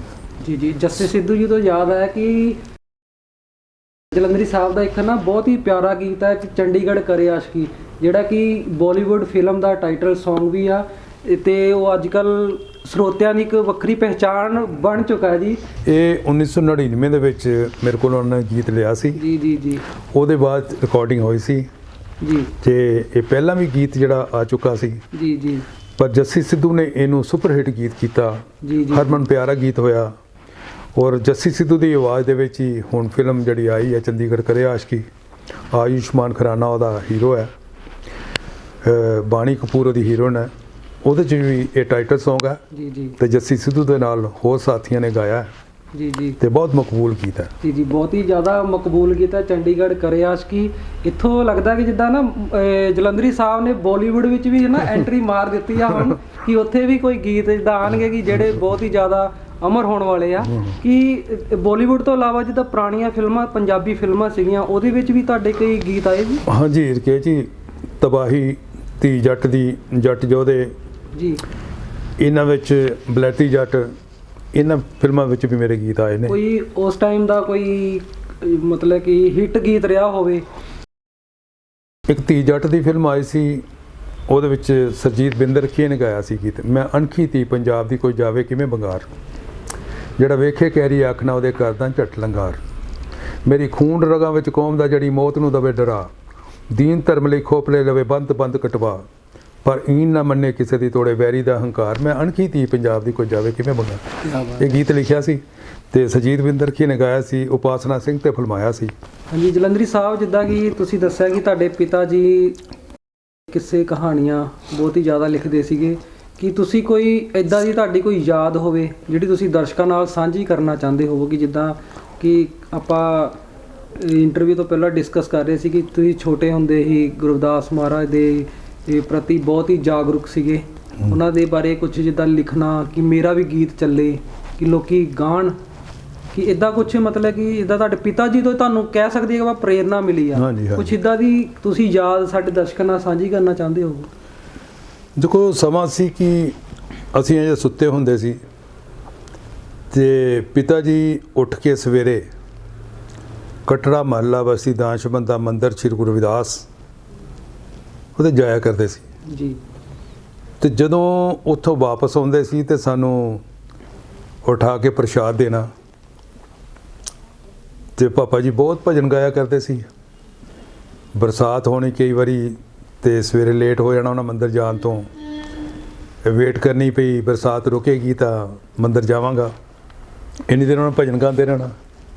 ਉੱਚੇ ਮੰਦਰ ਸਾਰ ਸੋਈ ਇੱਦਾਂ ਸਤਿਗੁਰੂ ਰਵਿਦਾਸ ਮਹਾਰਾਜ ਦੇ ਅਸੀਂ ਲਾਲ ਤੁਝ ਬਿਨ ਕੌਣ ਕਰੈ, ਇਹ ਆਪ ਹੀ ਗਾਉਂਦੇ ਹੁੰਦੇ ਸੀ ਤੇ ਉਹਨਾਂ ਨੂੰ ਜਵਾਨੀ ਯਾਦ ਹੁੰਦੇ ਸੀ। ਤਾਂ ਬੜਾ ਅੱਛਾ ਲੱਗਦਾ ਸੀ ਉਹਦੇ ਪਿੱਛੇ ਜਦੋਂ ਉਹ ਭਜਨ ਗਾਉਂਦੇ ਸਨ, ਉਹਨਾਂ ਦੇ ਪਿੱਛੇ ਪਿੱਛੇ ਅਸੀਂ ਵੀ ਗਾਉਂਦੇ ਸੀ। ਤਾਂ ਦਿਮਾਗ ਦੇ ਵਿੱਚ ਉਹ ਪਰਿਵਾਰਕ ਵਾਤਾਵਰਨ ਦਾ ਬੜਾ ਅਸਰ ਹੁੰਦਾ। ਤੋ ਪਿਤਾ ਜੀ ਕਿਹਾ ਕਰਦੇ ਸੀ ਕਿ ਸਾਡਾ ਪਰਮਾਤਮਾ, ਸਾਡਾ ਰੱਬ, ਸਾਡਾ ਈਸ਼ਟ ਗੁਰੂ ਰਵਿਦਾਸ ਮਹਾਰਾਜ ਹੈ। ਪੁੱਤਰ ਸਾਡਾ ਫਰਜ਼ ਬਣਦਾ ਹੈ, ਸਾਨੂੰ ਜਿਹੜਾ ਵੀ ਗੁਰੂ ਚਾਹੀਦਾ ਹੈ, ਜਿੱਥੇ ਸਤਿਗੁਰੂ ਰਵਿਦਾਸ ਮਹਾਰਾਜ ਦਾ ਪ੍ਰਚਾਰ ਹੁੰਦਾ ਹੈ, ਜਿੱਥੇ ਸਤਿਗੁਰੂ ਰਵਿਦਾਸ ਮਹਾਰਾਜ ਦੀ ਬਾਣੀ ਦਾ ਉਚਾਰਨ ਹੁੰਦਾ, ਅਸੀਂ ਉੱਥੇ ਜਾਣਾ। ਸੋ ਇਹ ਬਹੁਤ ਸਾਰੀਆਂ ਗੱਲਾਂ ਘਰ ਕਰ ਜਾਂਦੀਆਂ ਨੇ ਤੇ ਦਿਮਾਗ 'ਚ ਰਹਿੰਦੀਆਂ ਨੇ। ਅੱਜ ਨਹੀਂ ਹਨ ਇਸ ਧਰਤੀ 'ਤੇ, ਉਹ ਰੱਬ ਨੂੰ ਪਿਆਰੇ ਹੋ ਗਏ, ਪਰ ਉਹਨਾਂ ਦੀ ਯਾਦਾਂ ਹਮੇਸ਼ਾ ਸਾਡੇ ਦਿਲ 'ਚ ਨੇ। ਤੇ ਇਹ ਸਾਰਾ ਕੁਝ ਜੋ ਮੈਂ ਸਮਝਦਾ ਲਿਖਦਾ, ਉਹਨਾਂ ਦੀ ਕਿਰਪਾ ਸਦਕਾ ਹੈ, ਉਹਨਾਂ ਦਾ ਆਸ਼ੀਰਵਾਦ ਹੈ, ਉਹਨਾਂ ਦੀਆਂ ਹੀ ਗੱਲਾਂ ਨੇ ਜਾਂ ਸਤਿਗੁਰ ਦੀ ਕਿਰਪਾ ਹੈ। ਤਾਂ ਚੱਲੀ ਜਾ ਰਿਹਾ ਤੇ ਸੋਚਦੇ ਹਾਂ ਵੀ ਜਦ ਤੱਕ ਇਹ ਸਾਹ ਚੱਲਦੇ ਨੇ ਤੇ ਸਤਿਗੁਰੂ ਰਵਿਦਾਸ ਮਹਾਰਾਜ ਦੀ ਉਪਮਾ ਗਾਉਂਦੇ ਰਹੀਏ, ਲਿਖਦੇ ਰਹੀਏ। ਜੀ। ਰੱਬਾ ਐਸੇ ਐਸੇ ਗੀਤ ਲਿਖਵਾ ਕਿ ਦੂਰ ਦੂਰ ਤੱਕ ਦੁਨੀਆ ਦੇ ਚਾਰੋਂ ਕੋਨਿਆਂ ਦੇ ਵਿੱਚ ਦੀ ਮਹਿਮਾ ਫੈਲੇ, ਵੱਧ ਤੋਂ ਵੱਧ ਲੋਕੀ ਸੁਣ ਸਕਣ ਤੇ ਮੇਰੇ ਸਤਿਗੁਰ ਦਾ ਪ੍ਰਚਾਰ ਪ੍ਰਸਾਰ ਵੱਧ ਤੋਂ ਵੱਧ ਹੋਵੇ। ਜੀ, ਇਹ ਮਨ ਦੇ ਵਿੱਚ ਆਉਂਦਾ। ਜੀ ਜਲੰਧਰੀ ਸਾਹਿਬ, ਇਹ ਸਾਡੇ ਲਈ ਵੀ, ਸਾਡੀ ਕੌਮ ਲਈ ਵੀ ਬਹੁਤ ਹੀ ਮਾਣ ਵਾਲੀ ਗੱਲ ਹੈ ਕਿ ਤੁਸੀਂ ਇੰਨੇ ਖੂਬਸੂਰਤ ਗੀਤ ਸਾਡੇ ਲਈ ਸੰਗਤਾਂ ਦੀ ਝੋਲੀ ਪਾਏ ਨੇ। ਤੇ ਅਸੀਂ ਵੀ ਤੁਹਾਡਾ ਰਵਿਦਾਸੀਆ ਟੀਵੀ ਦੇ ਮਾਧਿਅਮ ਰਾਹੀਂ ਤਹਿ ਦਿਲੋਂ ਧੰਨਵਾਦ ਕਰਦੇ ਹਾਂ। ਸਾਡੇ ਕੌਮ ਲਈ ਬਹੁਤ ਹੀ ਮਾਣ ਵਾਲੀ ਗੱਲ ਹੈ ਕਿ ਕੌਮ ਨੂੰ ਇੰਨਾ ਵਧੀਆ ਹੀਰਾ ਇਹ ਸਤਿਗੁਰੂ ਰਵਿਦਾਸ ਮਹਾਰਾਜ ਨੇ ਸਾਡੀ ਝੋਲੀ 'ਚ ਪਾਇਆ ਆ। ਸਾਨੂੰ ਵੀ ਦਰਸ਼ਕੋ ਇੱਦਾਂ ਦੇ ਮਹਾਨ ਹੀਰੇ ਸਾਂਭਣ ਦੀ ਲੋੜ ਆ। ਤੇ ਜਲੰਧਰੀ ਸਾਹਿਬ, ਤੁਸੀਂ ਜਿਹੜੇ ਅੱਜ ਕੱਲ੍ਹ ਨਵੇਂ ਰਾਈਟਰ ਆਏ ਨੇ, ਇਹਨਾਂ ਨੂੰ ਕੋਈ ਸੰਦੇਸ਼ ਦੇਣਾ ਚਾਹੁੰਦੇ ਹੋ? ਸੰਦੇਸ਼ ਮੈਂ ਕੀ ਦੇ ਸਕਣਾ, ਉਹ ਸਤਿਗੁਰ ਦੀ ਬਾਣੀ ਐਡੀ ਵੱਡੀ ਲਿਖੀ ਹੈ ਜੀ, ਉਹ ਪੜ੍ਹਨੀ ਚਾਹੀਦੀ ਹੈ, ਸੁਣਨੀ ਚਾਹੀਦੀ ਹੈ, ਸੰਤਾਂ ਦੇ ਸਤਸੰਗ ਸੁਣਨੇ ਚਾਹੀਦੇ, ਉਹਨਾਂ ਦੇ ਚਰਨਾਂ 'ਚ ਜਾਣਾ ਚਾਹੀਦਾ ਜੀ। ਸੇਧ ਆਪ ਹੀ ਉੱਥੋਂ ਮਿਲ ਜਾਣੀ ਹੈ। ਬਾਕੀ ਇਹ ਹੈ ਜਿੰਨੀ ਚੰਗੀ ਸੰਗਤ ਹੋਏਗੀ ਜੀ ਉਨੀ ਹੀ ਅੱਛੀ ਸਾਨੂੰ ਰੰਗਤ ਮਿਲਦੀ ਹੈ। ਜੀ ਸੰਗਤ ਦਾ ਫਲ ਬਹੁਤ ਵੱਡਾ ਹੈ। ਸੋ ਸੰਗਤ ਦੇ ਵਿੱਚ ਵਿਚਰਨਾ, ਸੰਗਤ ਦੇ ਵਿੱਚ ਜਾਣਾ ਆਉਣਾ, ਇਹ ਸਾਡਾ ਜੇ ਸ਼ੌਂਕ ਪੈ ਜਾਏ, ਬਾਕੀ ਗੱਲਾਂ ਸਾਰੀਆਂ ਆਪਣੇ ਆਪ ਹੀ ਹੋ ਜਾਂਦੀਆਂ ਨੇ। ਜੀ ਸੰਤਾਂ ਮਹਾਂਪੁਰਸ਼ਾਂ ਦੇ ਦਰਸ਼ਨ ਕਰਨੇ ਚਾਹੀਦੇ ਨੇ, ਉਹਨਾਂ ਦੀ ਸਤਸੰਗ ਸੁਣਨੀ ਚਾਹੀਦੀ ਹੈ। ਤਾਂ ਸਤਸੰਗ ਦੇ ਸਭ ਕੁਝ ਮਿਲ ਜਾਂਦਾ ਹੈ। ਜੀ ਸਤਿਗੁਰੂ ਰਵਿਦਾਸ ਮਹਾਰਾਜ ਨੇ ਕਿਹਾ ਨਾ ਵੀ ਸਤ ਸੰਗਤ ਮਿਲ ਰਹੀ ਓ ਮਾਧੋ ਜੈਸੇ ਮਧੁਪ ਮਖੀਰਾ। ਦੇਖੋ ਕਿੱਡੀ ਵੱਡੀ ਗੱਲ ਕਹੀ ਹੈ। ਇਹ ਸਮਝਣ ਦੀ ਗੱਲ ਹੈ, ਵਿਚਾਰਨ ਦੀ ਗੱਲ ਹੈ ਤੇ ਇਹਨੂੰ ਫਾਲੋ ਕਰਨ ਦੀ ਗੱਲ ਹੈ। ਮਧੂ ਮੱਖੀਆਂ ਦੀ ਉਹਨਾਂ ਨੇ ਮਿਸਾਲ ਦਿੱਤੀ ਕਿ ਮਧੂ ਮੱਖੀਆਂ ਮਿੱਠਾ ਖਾਂਦੀਆਂ, ਮਿੱਠਾ ਜੋੜਦੀਆਂ, ਮਿੱਠਾ ਬਣਦੀਆਂ ਨੇ, ਸਾਫ਼ ਰਹਿੰਦੀਆਂ, ਸਾਫ਼ ਬਹਿੰਦੀਆਂ ਤੇ ਸਾਫ਼ ਦਾ ਰਹਿਣ ਦਾ ਉਪਦੇਸ਼ ਦਿੰਦੀਆਂ ਨੇ। ਸਾਰੀਆਂ ਮਧੂ ਮੱਖੀਆਂ ਦੇ ਕੋਲ ਇੱਕ ਇੱਕ ਡੰਗ ਵੀ ਹੈਗਾ, ਪਰ ਉਹ ਆਪਸ ਵਿੱਚ ਨਹੀਂ ਮਾਰਦੀਆਂ। ਜੀ, ਜੇ ਉਹਨਾਂ ਤੇ ਕੋਈ ਬਾਹਰੋਂ ਹਮਲਾ ਕਰੇ ਤੇ ਉਹਨੂੰ ਦੂਰ ਤੱਕ ਛੱਡਣ ਜਾਂਦੀਆਂ। ਠੀਕ ਹੈ ਨਾ, ਸਾਨੂੰ ਉਸ ਤੋਂ ਸਬਕ ਲੈਣਾ ਚਾਹੀਦਾ ਹੈ। ਮਹਾਰਾਜ ਨੇ ਮਧੂ ਮੱਖੀਆਂ ਦੀ ਐਸੀ ਮਿਸਾਲ ਦਿੱਤੀ ਹੈ। ਦੇਖੋ, ਦੋ ਢਿੱਡਾਂ ਵਾਲਾ ਪ੍ਰਾਣੀ ਹੈ। ਇਹ ਤੁਸੀਂ ਸਾਇੰਟਿਸਟਾਂ ਤੋਂ ਪੁੱਛ ਸਕਦੇ ਹੋ ਜਾਂ ਪੜ੍ਹ ਸਕਦੇ ਹੋ ਵੀ ਉਹਦੇ ਦੋ ਢਿੱਡ ਨੇ, ਫਿਰ ਵੀ ਮਿੱਠਾ ਜੋੜਦੀ ਹੈ, ਮਿੱਠਾ ਬਣਦੀ ਹੈ। ਸੋ ਇਹਦੇ ਤੋਂ ਸਾਨੂੰ ਮਿਸਾਲ ਮਿਲਦੀ ਹੈ ਕਿ ਸਾਨੂੰ ਚੰਗੀਆਂ ਚੀਜ਼ਾਂ ਦਾ ਜੋੜਨੀਆਂ ਵੀ ਚਾਹੀਦੀਆਂ, ਵੰਡਣੀਆਂ ਵੀ ਚਾਹੀਦੀਆਂ ਨੇ ਤੇ ਸਾਨੂੰ ਮਿਲ ਕੇ ਰਹਿਣਾ ਚਾਹੀਦਾ। ਸਾਡੀ ਇੱਕ ਨਵੀਂ ਲੇਟੈਸਟ ਮਿਸਾਲ ਹੈ। ਇਸ ਵਾਰੀ ਫਰਵਰੀ ਦੀਆਂ ਜਿਹੜੇ ਚੋਣਾਂ ਨੇ 14 ਤਰੀਕ ਹੋਣੀਆਂ ਸੀ ਜੀ, ਤੇ ਸਤਿਗੁਰੂ ਰਵਿਦਾਸ ਮਹਾਰਾਜ ਦਾ ਜਨਮ ਦਿਹਾੜਾ 16 ਨੂੰ ਸੀ। ਤੇ ਲੱਖਾਂ ਦੀ ਤਾਦਾਦ ਦੇ ਵਿੱਚ ਪੰਜਾਬ ਤੋਂ ਜਿਹੜੀਆਂ ਸੰਗਤਾਂ ਕਾਸ਼ੀ ਵਿਖੇ ਜਾਂਦੀਆਂ ਨੇ, ਸੱਚਖੰਡ ਬੱਲਾਂ ਤੋਂ ਕਈ ਗੱਡੀਆਂ ਜਿਹੜੀਆਂ ਨੇ ਬਨਾਰਸ ਵਿਖੇ ਜਾਂਦੀਆਂ ਨੇ, ਤੇ ਕਿੱਡੀ ਸਾਡੀ ਵੋਟ ਉੱਥੇ ਚੱਲ ਜਾਣੀ ਸੀ। ਇਹ ਮਹਿਸੂਸ ਹੋਇਆ ਤੇ ਮਧੂਮੱਖੀਆਂ ਦੀ ਤਰ੍ਹਾਂ ਸਾਰਿਆਂ ਨੇ ਮਿਲ ਕੇ ਇੱਕ ਆਵਾਜ਼ ਉਠਾਈ ਵੀ ਸਾਡੇ ਇਲੈਕਸ਼ਨ ਚੇਂਜ ਹੋਣੇ ਚਾਹੀਦੇ ਡੇਟ। ਜੀ। ਉਹ ਡੇਟ ਚੇਂਜ ਹੋ ਗਈ। ਸੋ ਅਸੀਂ ਜਦੋਂ ਮਿਲ ਕੇ ਸਾਰੇ ਏਕਤਾ ਮੇਂ ਬਲ ਹੈ ਜਿਹਨੂੰ ਕਹਿੰਦੇ ਆ, ਇਹ ਅੱਜ ਦੀ ਗੱਲ ਨਹੀਂ, ਯੂਨੀਅਨ ਇਜ਼ ਸਟਰੈਂਥ ਸਕੂਲਾਂ ਦੀਆਂ ਦੀਵਾਰਾਂ 'ਤੇ ਲਿਖਿਆ ਹੁੰਦਾ। ਜੇ ਵੀ ਕੋਈ ਵੀ ਅਸੀਂ ਮਿਲ ਕੇ ਕੰਮ ਕਰਾਂਗੇ ਉਹ 'ਚ ਸਾਨੂੰ ਸਫਲਤਾ ਮਿਲਦੀ ਹੈ। ਜੀ ਜੀ। ਸੋ ਸਾਨੂੰ ਮਿਲ ਕੇ ਰਹਿਣਾ ਚਾਹੀਦਾ। ਸਾਰੇ ਸਮਾਜ ਦੇ ਵਿੱਚ ਸਾਨੂੰ ਇਹ ਉਪਦੇਸ਼ ਜਿਹੜਾ ਸੋਚਣਾ ਚਾਹੀਦਾ, ਵਿਚਾਰਨਾ ਚਾਹੀਦਾ ਤੇ ਇਹਨੂੰ ਫਾਲੋ ਕਰਨਾ ਚਾਹੀਦਾ। ਬਾਕੀ ਨਵੇਂ ਜਿਹੜੇ ਸਿੰਗਰਾਂ ਦੀ ਜਾਂ ਰਾਈਟਰਾਂ ਦੀ ਤੁਸੀਂ ਗੱਲ ਕੀਤੀ ਹੈ, ਚੰਗਾ ਪੜ੍ਹਨਾ, ਚੰਗਾ ਸੁਣਨਾ। ਜੇ ਧਾਰਮਿਕ ਲਿਖਣਾ ਹੈ ਤੇ ਧਰਮ ਦੇ ਜਿਹੜੇ ਉਪਦੇਸ਼ ਨੇ ਉਹ ਅਪਣਾਉਣੇ ਪੈਣਗੇ, ਉਹਨਾਂ ਦੀ ਸੰਗਤ ਕਰਨੀ ਪਏਗੀ, ਉਹਨਾਂ ਦੇ ਵਿੱਚ ਵਿਚਰਨਾ ਪਏਗਾ। ਉਸ ਸ਼ਖਸੀਅਤ ਦਾ, ਉਸ ਮਹਾਨ ਆਤਮਾ ਦਾ, ਉਸ ਰਹਿਬਰ ਦਾ ਇਤਿਹਾਸ ਪੜ੍ਹਨਾ ਪਏਗਾ। ਜੇ ਸਾਨੂੰ ਉਹਨਾਂ ਦੇ ਬਾਰੇ ਕੋਈ ਜਾਣਕਾਰੀ ਨਹੀਂ, ਅਸੀਂ ਉਹਨਾਂ ਦੇ ਬਾਰੇ ਕੀ ਲਿਖਾਂਗੇ?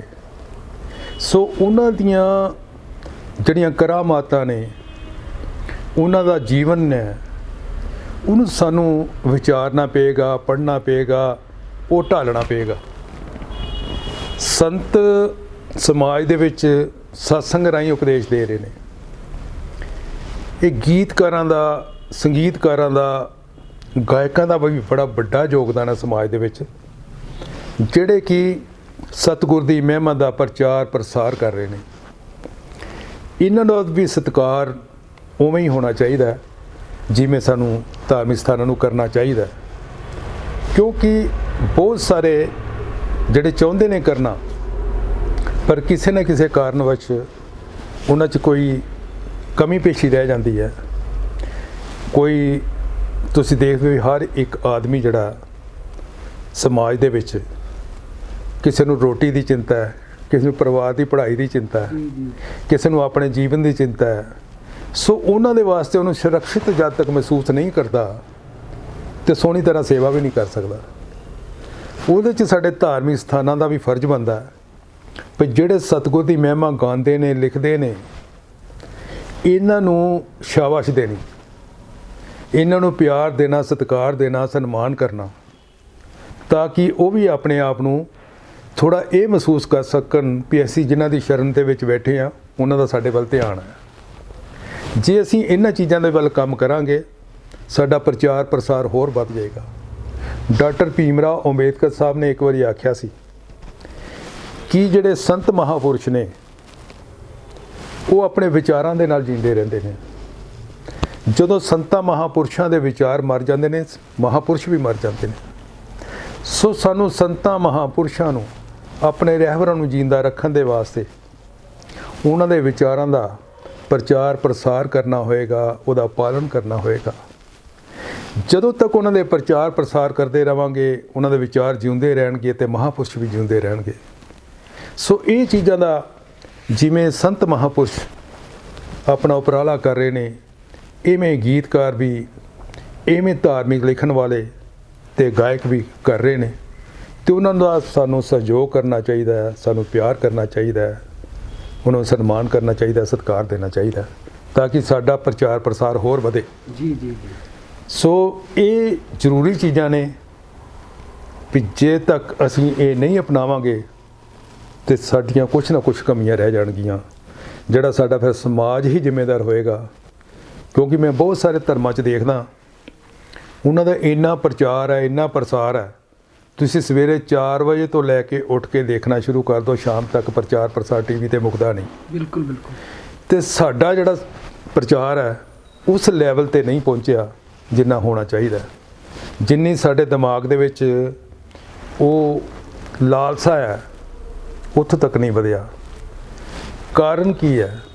ਉਹਦੇ ਸਾਧਨ, ਉਹਦੇ ਜੇ ਸਾਧਨ ਹੁੰਦੇ ਹੋਏ ਵੀ ਸਾਧਨਾਂ ਦਾ ਉਪਯੋਗ ਨਾ ਕਰ ਸਕੀਏ ਤੇ ਫਿਰ ਕੀ ਫਾਇਦਾ? ਅਸੀਂ ਇਹਦੇ ਬਾਰੇ ਵਿਚਾਰ ਕਰਨਾ ਪਏਗਾ। ਜਿਹੜੀਆਂ ਸੰਸਥਾਵਾਂ, ਜਿਹੜੇ ਸਪੋਰਟਰ, ਜਿਹੜੇ ਫਾਈਨੈਂਸ਼ੀਅਲ ਸਾਊਂਡ ਨੇ, ਜੇ ਉਹਨਾਂ ਨੂੰ ਆਪਣੇ ਧਰਮ ਨਾਲ ਪਿਆਰ ਹੈ ਤੇ ਉਹਨਾਂ ਨੂੰ ਇਦਾਂ ਦੇ ਕੰਮ ਕਰਨ ਵਾਲਿਆਂ ਨੂੰ ਪਿੱਛੋਂ ਸਪੋਰਟ ਕਰਨੀ ਚਾਹੀਦੀ। ਇੱਕ ਐਲਬਮ ਦੇ ਵਾਸਤੇ, 2 ਐਲਬਮ ਦੇ ਵਾਸਤੇ ਕੋਈ ਆਪਣੇ ਕੋਲੋਂ ਕੁਝ ਕਰ ਸਕਦਾ, ਪਰ ਤੁਹਾਨੂੰ ਪਤਾ ਹੈ ਵੀ ਧਾਰਮਿਕ ਗਾਉਣ ਵਾਲਾ, ਲਿਖਣ ਵਾਲਾ, ਇਹ ਇੰਨਾ ਬਿਜ਼ਨਸ ਪੁਆਇੰਟ ਆਫ ਵਿਊ ਦੇ ਨਾਲ ਪੈਸਾ ਨਹੀਂ ਮਿਲਦਾ ਜਿੰਨਾ ਦੂਸਰੇ ਗੀਤਾਂ 'ਚੋਂ ਮਿਲਦਾ ਹੈ।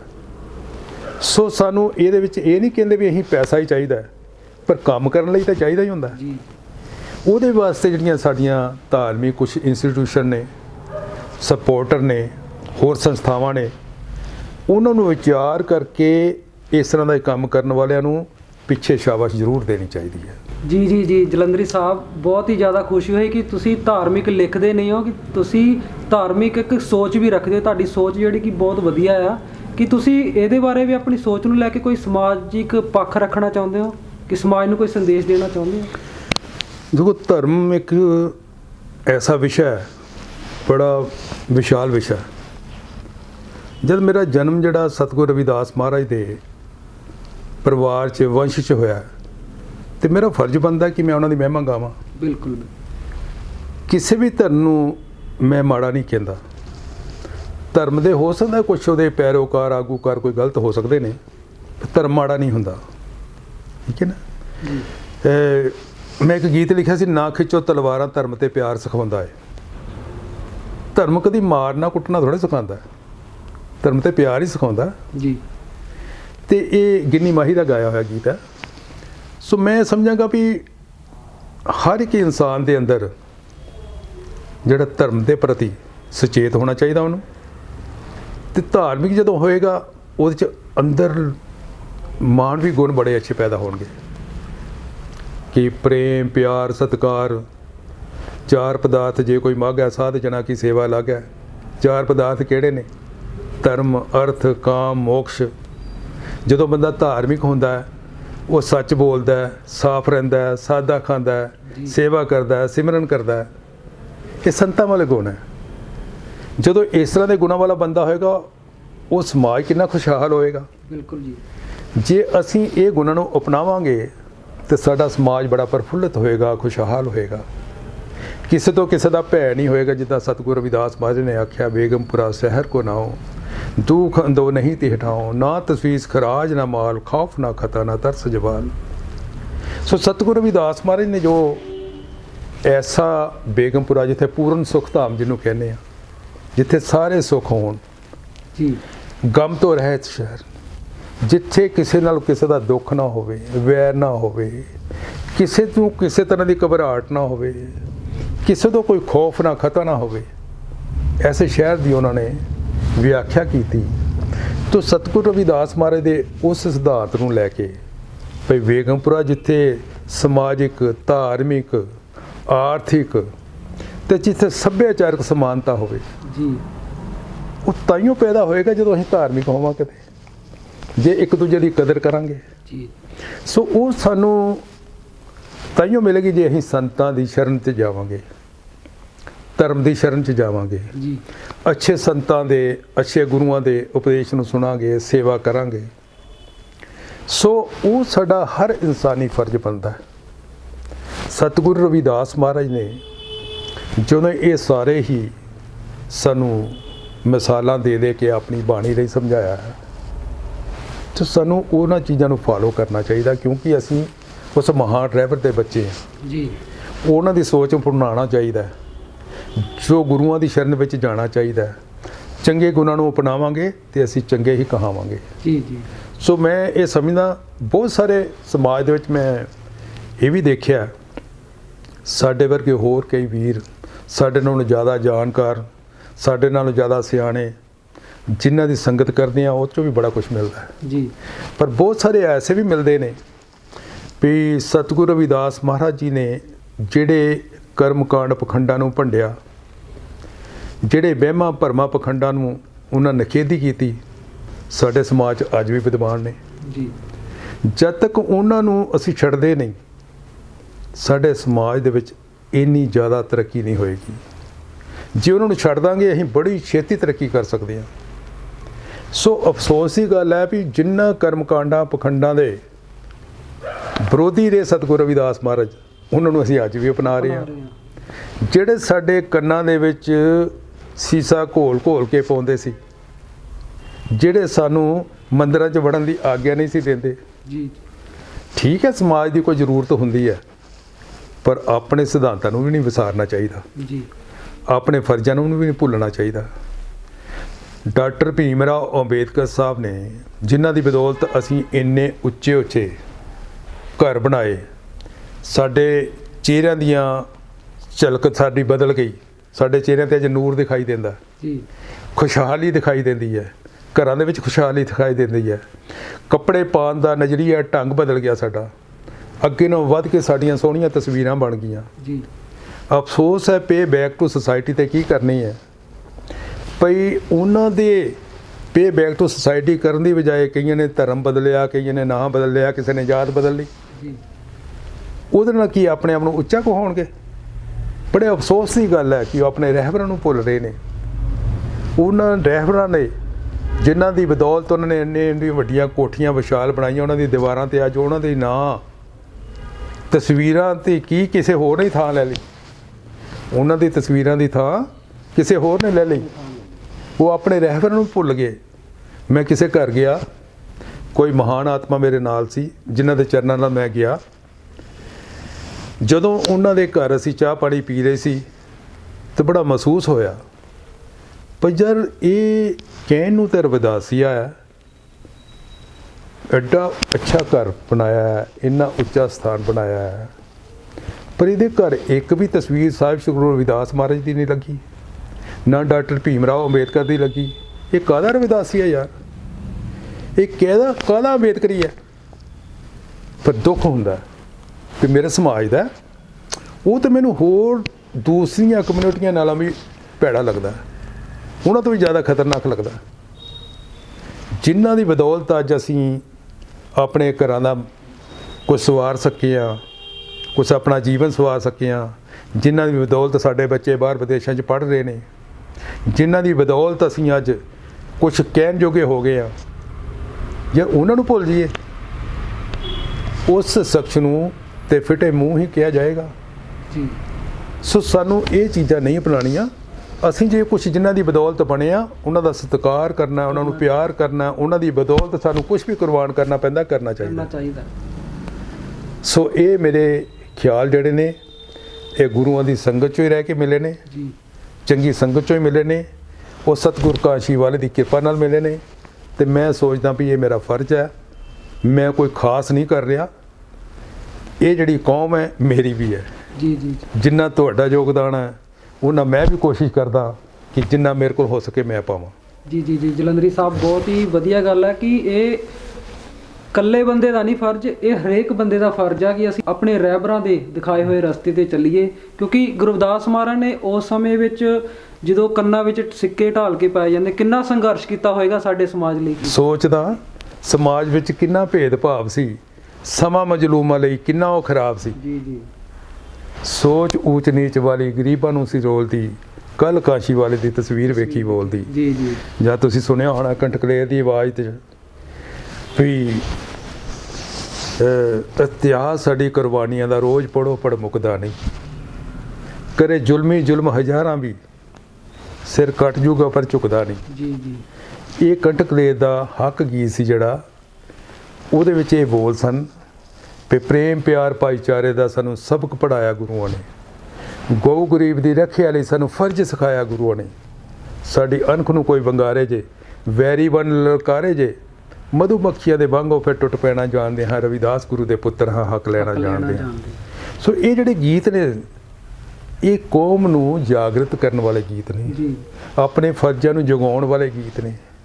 ਸੋ ਇਹਨਾਂ ਗੀਤਾਂ ਨਾਲ ਹੀ ਬਾਣੀ ਤਿੱਖੇ ਤੀਰ ਮਾਰਦੀ ਤੈਨੂੰ ਇੱਕ ਨਾ ਲੱਗੇ ਮਨਾ ਮੇਰੇ, ਇਹ ਜਿਹੜੇ ਮਨ ਹੈ ਇਹਨੂੰ ਕੋਈ ਆਪਣੇ ਧਰਮ ਦੇ ਨਾਲ, ਆਪਣੇ ਗੁਰੂਆਂ ਦੇ ਨਾਲ, ਰਹਿਬਰਾਂ ਦੇ ਨਾਲ ਕੋਈ ਮਾੜੀ ਮੋਟੀ ਲੱਗੇ ਤੇ ਤਾਂ ਹੀ ਉਧਰ ਜਾਏਗਾ। ਜੀ ਜੀ। ਇਹਨੂੰ ਸੋਚ ਹੋਣੀ ਚਾਹੀਦੀ ਹੈ, ਇਹ ਵਿਵੇਕਸ਼ੀਲ ਹੋਣਾ ਚਾਹੀਦਾ। ਸਤਿਗੁਰੂ ਰਵਿਦਾਸ ਮਹਾਰਾਜ ਨੇ ਇੱਕ ਜਗ੍ਹਾ ਤੇ ਕਿਹਾ ਵੀ ਮਾਧੋ ਵਿਦਿਆ ਹਿਤ ਕੀਨ ਵਿਵੇਕ ਦੀਪ ਮਲੀਨ। ਇਹ ਪਰਮਾਤਮਾ ਇਹਨਾਂ ਲੋਕਾਂ ਨੇ ਅਗਿਆਨਤਾ ਦੇ ਨਾਲ ਪਿਆਰ ਪਾਇਆ ਹੋਇਆ ਹੈ, ਇਹਨਾਂ ਦਾ ਵਿਵੇਕ ਦਾ ਦੀਵਾ ਧੁੰਦਲਾ ਹੋ ਚੁੱਕਾ ਹੈ। ਜਿਹੜੀਆਂ ਤ੍ਰਿਗਤ ਜੂਨਾਂ ਧਰਤੀ ਤੇ ਰਿੰਗਣ ਵਾਲੇ ਜੀਵ ਨੇ ਉਹਨਾਂ 'ਚ ਬੁੱਧੀ ਵਿਵੇਕ ਨਾ ਹੋਣ ਕਰਕੇ, ਉਹਨਾਂ ਦੇ ਵਿੱਚ ਇਹ ਬੁੱਧੀ ਨਾ ਹੋਣ ਕਰਕੇ ਉਹਨਾਂ ਨੂੰ ਸੱਚ ਝੂਠ ਦਾ, ਚੰਗੇ ਮੰਦੇ ਦਾ, ਪਾਪ ਪੁੰਨ ਦਾ ਪਤਾ ਨਹੀਂ। ਪਰ ਇੱਕ ਜਿਹੜਾ ਪੜ੍ਹਿਆ ਲਿਖਿਆ ਬੰਦਾ 84 ਲੱਖ ਜੂਨਾਂ ਚੋਂ ਬਾਅਦ ਵਿੱਚ ਮਨੁੱਖ ਬਣਿਆ, ਮਾਨਵ ਜਨਮ ਦੁਰਲਭ ਹੈ ਹੋਤ ਨਾ ਵਾਰੰਵਾਰ। ਜਦੋਂ ਇਹ ਮਨੁੱਖ ਚੋਲਾ ਪਾ ਲਿਆ ਤੇ ਫਿਰ ਵੀ ਅਗਿਆਨਤਾ ਵਿੱਚ ਰਵੇ ਤੇ ਕਿੰਨੀ ਸ਼ਰਮ ਦੀ ਗੱਲ ਹੈ। ਤੇ ਸਾਨੂੰ ਵਿਵੇਕਸ਼ੀਲ ਹੋਣਾ ਚਾਹੀਦਾ, ਬੁੱਧੀਮਾਨ ਹੋਣਾ ਚਾਹੀਦਾ ਹੈ, ਸਾਨੂੰ ਆਪਣੇ ਧਰਮ ਦੇ ਨਾਲ ਜੁੜਨਾ ਚਾਹੀਦਾ ਹੈ ਜੀ। ਸੋ ਇਹ ਸਾਰੀਆਂ ਗੱਲਾਂ ਜਿਹੜੀਆਂ ਨੇ, ਜਦੋਂ ਅਸੀਂ ਸੰਤਾਂ ਦੀ ਸ਼ਰਨ ਦੇ ਵਿੱਚ ਜਾਂਦੇ ਹਾਂ, ਗੁਰੂਆਂ ਦੀ ਸ਼ਰਨ ਦੇ ਵਿੱਚ ਜਾਂਦੇ ਹਾਂ, ਮਹਾਪੁਰਸ਼ਾਂ ਦੀ ਸੰਗਤ ਕਰਦੇ ਹਾਂ, ਤੇ ਆਪਣੇ ਆਪ ਹੀ ਆ ਜਾਂਦੀਆਂ ਨੇ। ਜੀ ਜੀ ਸੋ ਸਾਨੂੰ ਕਰਨੀ ਚਾਹੀਦੀ ਹੈ। ਜੀ ਜਲੰਧਰੀ ਸਾਹਿਬ, ਮੈਂ ਇੱਥੇ ਇੱਕ ਛੋਟਾ ਜਿਹਾ ਸਵਾਲ ਪੁੱਛਣਾ ਚਾਹੁੰਦਾ ਹਾਂ ਕਿ ਤੁਹਾਨੂੰ ਨਹੀਂ ਲੱਗਦਾ ਕਿ ਜਿਹੜੇ ਆਪਣੇ ਸਮਾਜ ਦੇ ਲਿਖਾਰੀ ਨੇ ਉਹੀ ਸਤਿਗੁਰੂ ਰਵਿਦਾਸ ਮਹਾਰਾਜ ਦੀ ਮਹਿਮਾ ਲਿਖਦੇ ਨੇ, ਦੂਜੇ ਸਮਾਜ ਦੇ ਕੁਝ ਕੁ ਲਿਖਾਰੀ ਨੇ ਉਹ ਸਤਿਗੁਰੂ ਰਵਿਦਾਸ ਮਹਾਰਾਜ ਦੀ ਮਹਿਮਾ ਲਿਖਣੀ ਨਹੀਂ ਪਸੰਦ ਕਰਦੇ? ਇਹਦੇ ਪਿੱਛੇ ਕਾਰਨ ਕੀ ਹੈ? ਦੇਖੋ, ਮੈਂ ਤੁਹਾਡਾ ਸਵਾਲ ਸਮਝਦਾ ਜੀ। ਭਾਰਤ ਦੀ ਧਰਤੀ ਇੱਕ ਵਿਲੱਖਣ ਧਰਤੀ ਹੈ। ਇਹਦੇ ਵਿੱਚ ਅਨੇਕਾਂ ਰਿਸ਼ੀਆਂ ਮੁਨੀਆਂ, ਜਤੀ ਸਤੀ, ਸੰਤੋਖੀ, ਧਰਮੀ ਕਰਮੀ, ਸੰਤਾਂ ਮਹਾਪੁਰਸ਼ਾਂ, ਰਹਿਬਰਾਂ ਨੇ ਜਨਮ ਲਿਆ ਜੀ। ਔਰ ਆਪਣਾ ਸਾਰਾ ਜੀਵਨ ਉਹਨਾਂ ਮਾਨਵਤਾ ਦੀ ਭਲਾਈ ਦੇ ਵਿੱਚ ਲਾ ਦਿੱਤਾ ਜੀ। ਐਸੇ ਹੀ ਮਹਾਨ ਕਰਮਯੋਗੀ, ਸਤ ਸੰਤੋਖ ਦੇ ਵਿਚਾਰ ਦੇ ਸਰੋਵਰ, ਤਨ ਤਨ ਮਾਇਆ ਤਿਆਗੀ ਸਾਹਿਬ ਸ਼੍ਰੀ ਗੁਰੂ ਰਵਿਦਾਸ ਮਹਾਰਾਜ ਜੀ ਇੱਕ ਨੇ, ਜਿਨ੍ਹਾਂ ਨੇ ਕਿ ਸਾਰੀ ਮਾਨਵਤਾ ਦੀ ਭਲਾਈ ਦੇ ਵਾਸਤੇ ਕੰਮ ਕੀਤਾ। ਉਹਨਾਂ ਦੀ ਬਾਣੀ ਕਿਸੇ ਇੱਕ ਧਰਮ ਵਾਸਤੇ ਜਾਂ ਇੱਕ ਜਾਤ ਵਾਸਤੇ ਨਹੀਂ ਹੈ, ਉਹ ਸਾਰੀ ਦੁਨੀਆ ਦੇ ਸਾਂਝੇ ਨੇ। ਔਰ ਸਾਹਿਬ ਸ਼੍ਰੀ ਗੁਰੂ ਰਵਿਦਾਸ ਮਹਾਰਾਜ ਜੀ ਦੇ ਜਿਹੜੇ ਸਿਧਾਂਤ, ਜਿਹੜੀ ਫਿਲਾਸਫੀ ਹੈ, ਪ੍ਰੇਮ ਪਿਆਰ ਭਾਈਚਾਰੇ ਦੀ ਹੈ, ਏਕਤਾ ਦੀ ਹੈ, ਜਾਤ ਪਾਤ ਦਾ ਖੰਡਨ ਕਰਦੀ ਹੈ, ਊਚ ਨੀਚ ਦੁਇ ਵੈਦ ਦਾ ਖੰਡਨ ਕਰਦੀ ਹੈ। ਪਰ ਅਫਸੋਸ ਅੱਜ ਵੀ ਸਾਡਾ ਸਮਾਜ ਜਿਹੜਾ ਜਾਤਾਂ ਪਾਤਾਂ ਦੇ ਵਿੱਚ ਵੰਡਿਆ ਹੋਇਆ, ਉਹ ਜਾਤਾਂ ਪਾਤਾਂ ਦੇ ਵਿੱਚ ਵੰਡਣ ਦੇ ਕਾਰਨ ਆਪਣੇ ਰਹਿਬਰ ਦਾ ਗੁਣਗਾਨ ਕਰਕੇ, ਹੋ ਸਕਦਾ ਦੂਸਰੇ ਨੂੰ ਹੀਨ ਭਾਵਨਾ ਦੇ ਨਾਲ ਵੀ ਦੇਖਦੇ ਨੇ ਕਈ ਅੱਜ ਵੀ ਸਾਡੇ ਸਮਾਜ ਨੂੰ। ਉਹਨਾਂ ਦੀ ਕੁੰਠਿਤ ਵਿਚਾਰਧਾਰਾ ਹੋ ਸਕਦੀ ਹੈ, ਉਹਨਾਂ ਦੀ ਨੈਰੋ ਮਾਈਂਡਡਨੈਸ ਇਹ ਹੋ ਸਕਦੀ ਹੈ। ਹਾਂ, ਇਹ ਵੀ ਹੋ ਸਕਦਾ ਕਿ ਮੈਂ ਇੱਕ ਗੀਤ ਸੁਣਿਆ ਸੀ, ਉਹ ਸ਼ਾਇਦ ਵਿਜੇ ਹੰਸ ਦਾ ਗਾਇਆ ਹੋਇਆ, ਆਪਣੇ ਗੁਰੂ ਨੂੰ ਭੁੱਲਿਓ ਨਾ। ਜਿੰਨੇ ਵੀ ਲਿਖਿਆ, ਬਾਕੀ ਗੀਤ ਦੀ ਗੱਲ ਨਹੀਂ ਮੈਂ ਕਰਦਾ, ਇਸੇ ਹਿੱਸੇ ਦੀ ਗੱਲ ਮੈਂ ਕਰਦਾ ਕਿ ਆਪਣੇ ਗੁਰੂ ਨੂੰ ਭੁੱਲਿਓ ਨਾ। ਆਪਣੇ ਗੁਰੂ ਨੂੰ ਜ਼ਰੂਰ ਪਿਆਰ ਕਰਨਾ ਚਾਹੀਦਾ ਤੇ ਦੂਸਰੇ ਦਾ ਸਤਿਕਾਰ ਵੀ ਨਹੀਂ ਭੁਲਾਉਣਾ ਚਾਹੀਦਾ। ਇਹ ਸਾਡਾ ਫਰਜ਼, ਸਾਡਾ ਧਰਮ ਤੇ ਇਹ ਸਿਖਾਉਂਦਾ। ਬਾਕੀ ਕੋਈ ਕਿਵੇਂ ਸੋਚਦਾ ਹੈ, ਕੋਈ ਕਿਵੇਂ ਸਮਝਦਾ ਹੈ, ਇਹ ਉਹਦੀ ਆਪਣੀ ਸੋਚ ਹੈ। ਮੇਰਾ ਆਪਣਾ ਜ਼ਿਹਨ ਜਿਹੜਾ ਇਹ ਕਹਿੰਦਾ ਮੈਂ ਸਭ ਦਾ ਸਤਿਕਾਰ ਕਰਦਾ ਤੇ ਆਪਣੇ ਗੁਰੂ ਨੂੰ ਪਿਆਰ ਕਰਨਾ, ਇਹ ਮੇਰਾ ਫਰਜ਼ ਬਣਦਾ ਤੇ ਮੈਂ ਕਰੀ ਜਾ ਰਿਹਾ ਤੇ ਕਰਦੇ ਰਹਿਣਾ।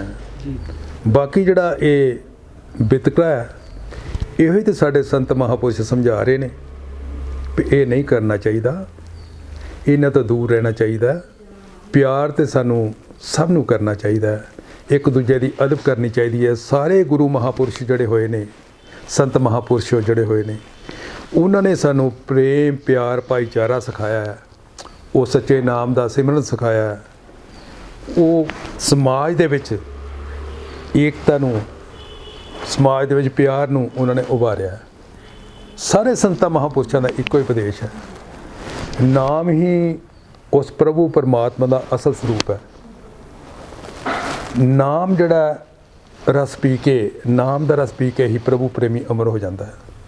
ਸਾਨੂੰ ਸੰਤਾਂ ਮਹਾਪੁਰਸ਼ਾਂ ਨੇ ਸਮਝਾਇਆ ਕਿ ਸਾਨੂੰ ਸਵਾਸ ਨਾਲ ਉਸ ਪ੍ਰਭੂ ਦਾ ਨਾਮ ਸਿਮਰਨ ਕਰਨਾ ਚਾਹੀਦਾ। ਨਾਮ ਹੀ ਸਤ ਸੰਤੋਖ ਦੇ ਵਿਚਾਰ ਦਾ ਸਰੋਵਰ ਹੈ, ਨਾਮ ਹੀ ਲਾਲਾਂ ਦਾ ਲਾਲ ਹੀਰਾ। ਨਾਮ ਤੋਂ ਬਿਨਾ ਜੀਵਨ ਅਧੂਰਾ ਹੈ, ਇਹ ਸਾਨੂੰ ਸੰਤ ਮਹਾਪੁਰਸ਼ ਸਮਝਾਉਂਦੇ। ਸੋ ਸਾਨੂੰ ਉਹਨਾਂ ਦੇ ਰਸਤੇ 'ਤੇ ਜਦੋਂ ਚੱਲਾਂਗੇ, ਸਾਨੂੰ ਫਿਰ ਸਾਰੇ ਇੱਕ ਨਜ਼ਰ ਆਉਣਗੇ, ਫਿਰ ਅਸੀਂ ਸਾਰਿਆਂ ਦੀ ਮਹਿਮਾ ਗਾਵਾਂਗੇ। ਜੀ ਜੀ, ਕਿਉਂਕਿ ਪ੍ਰਭੂ ਤੇ ਇੱਕ ਹੀ ਹੈ, ਉਹ ਸਾਰਾ ਉਹਦਾ ਰੂਪ ਨੇ।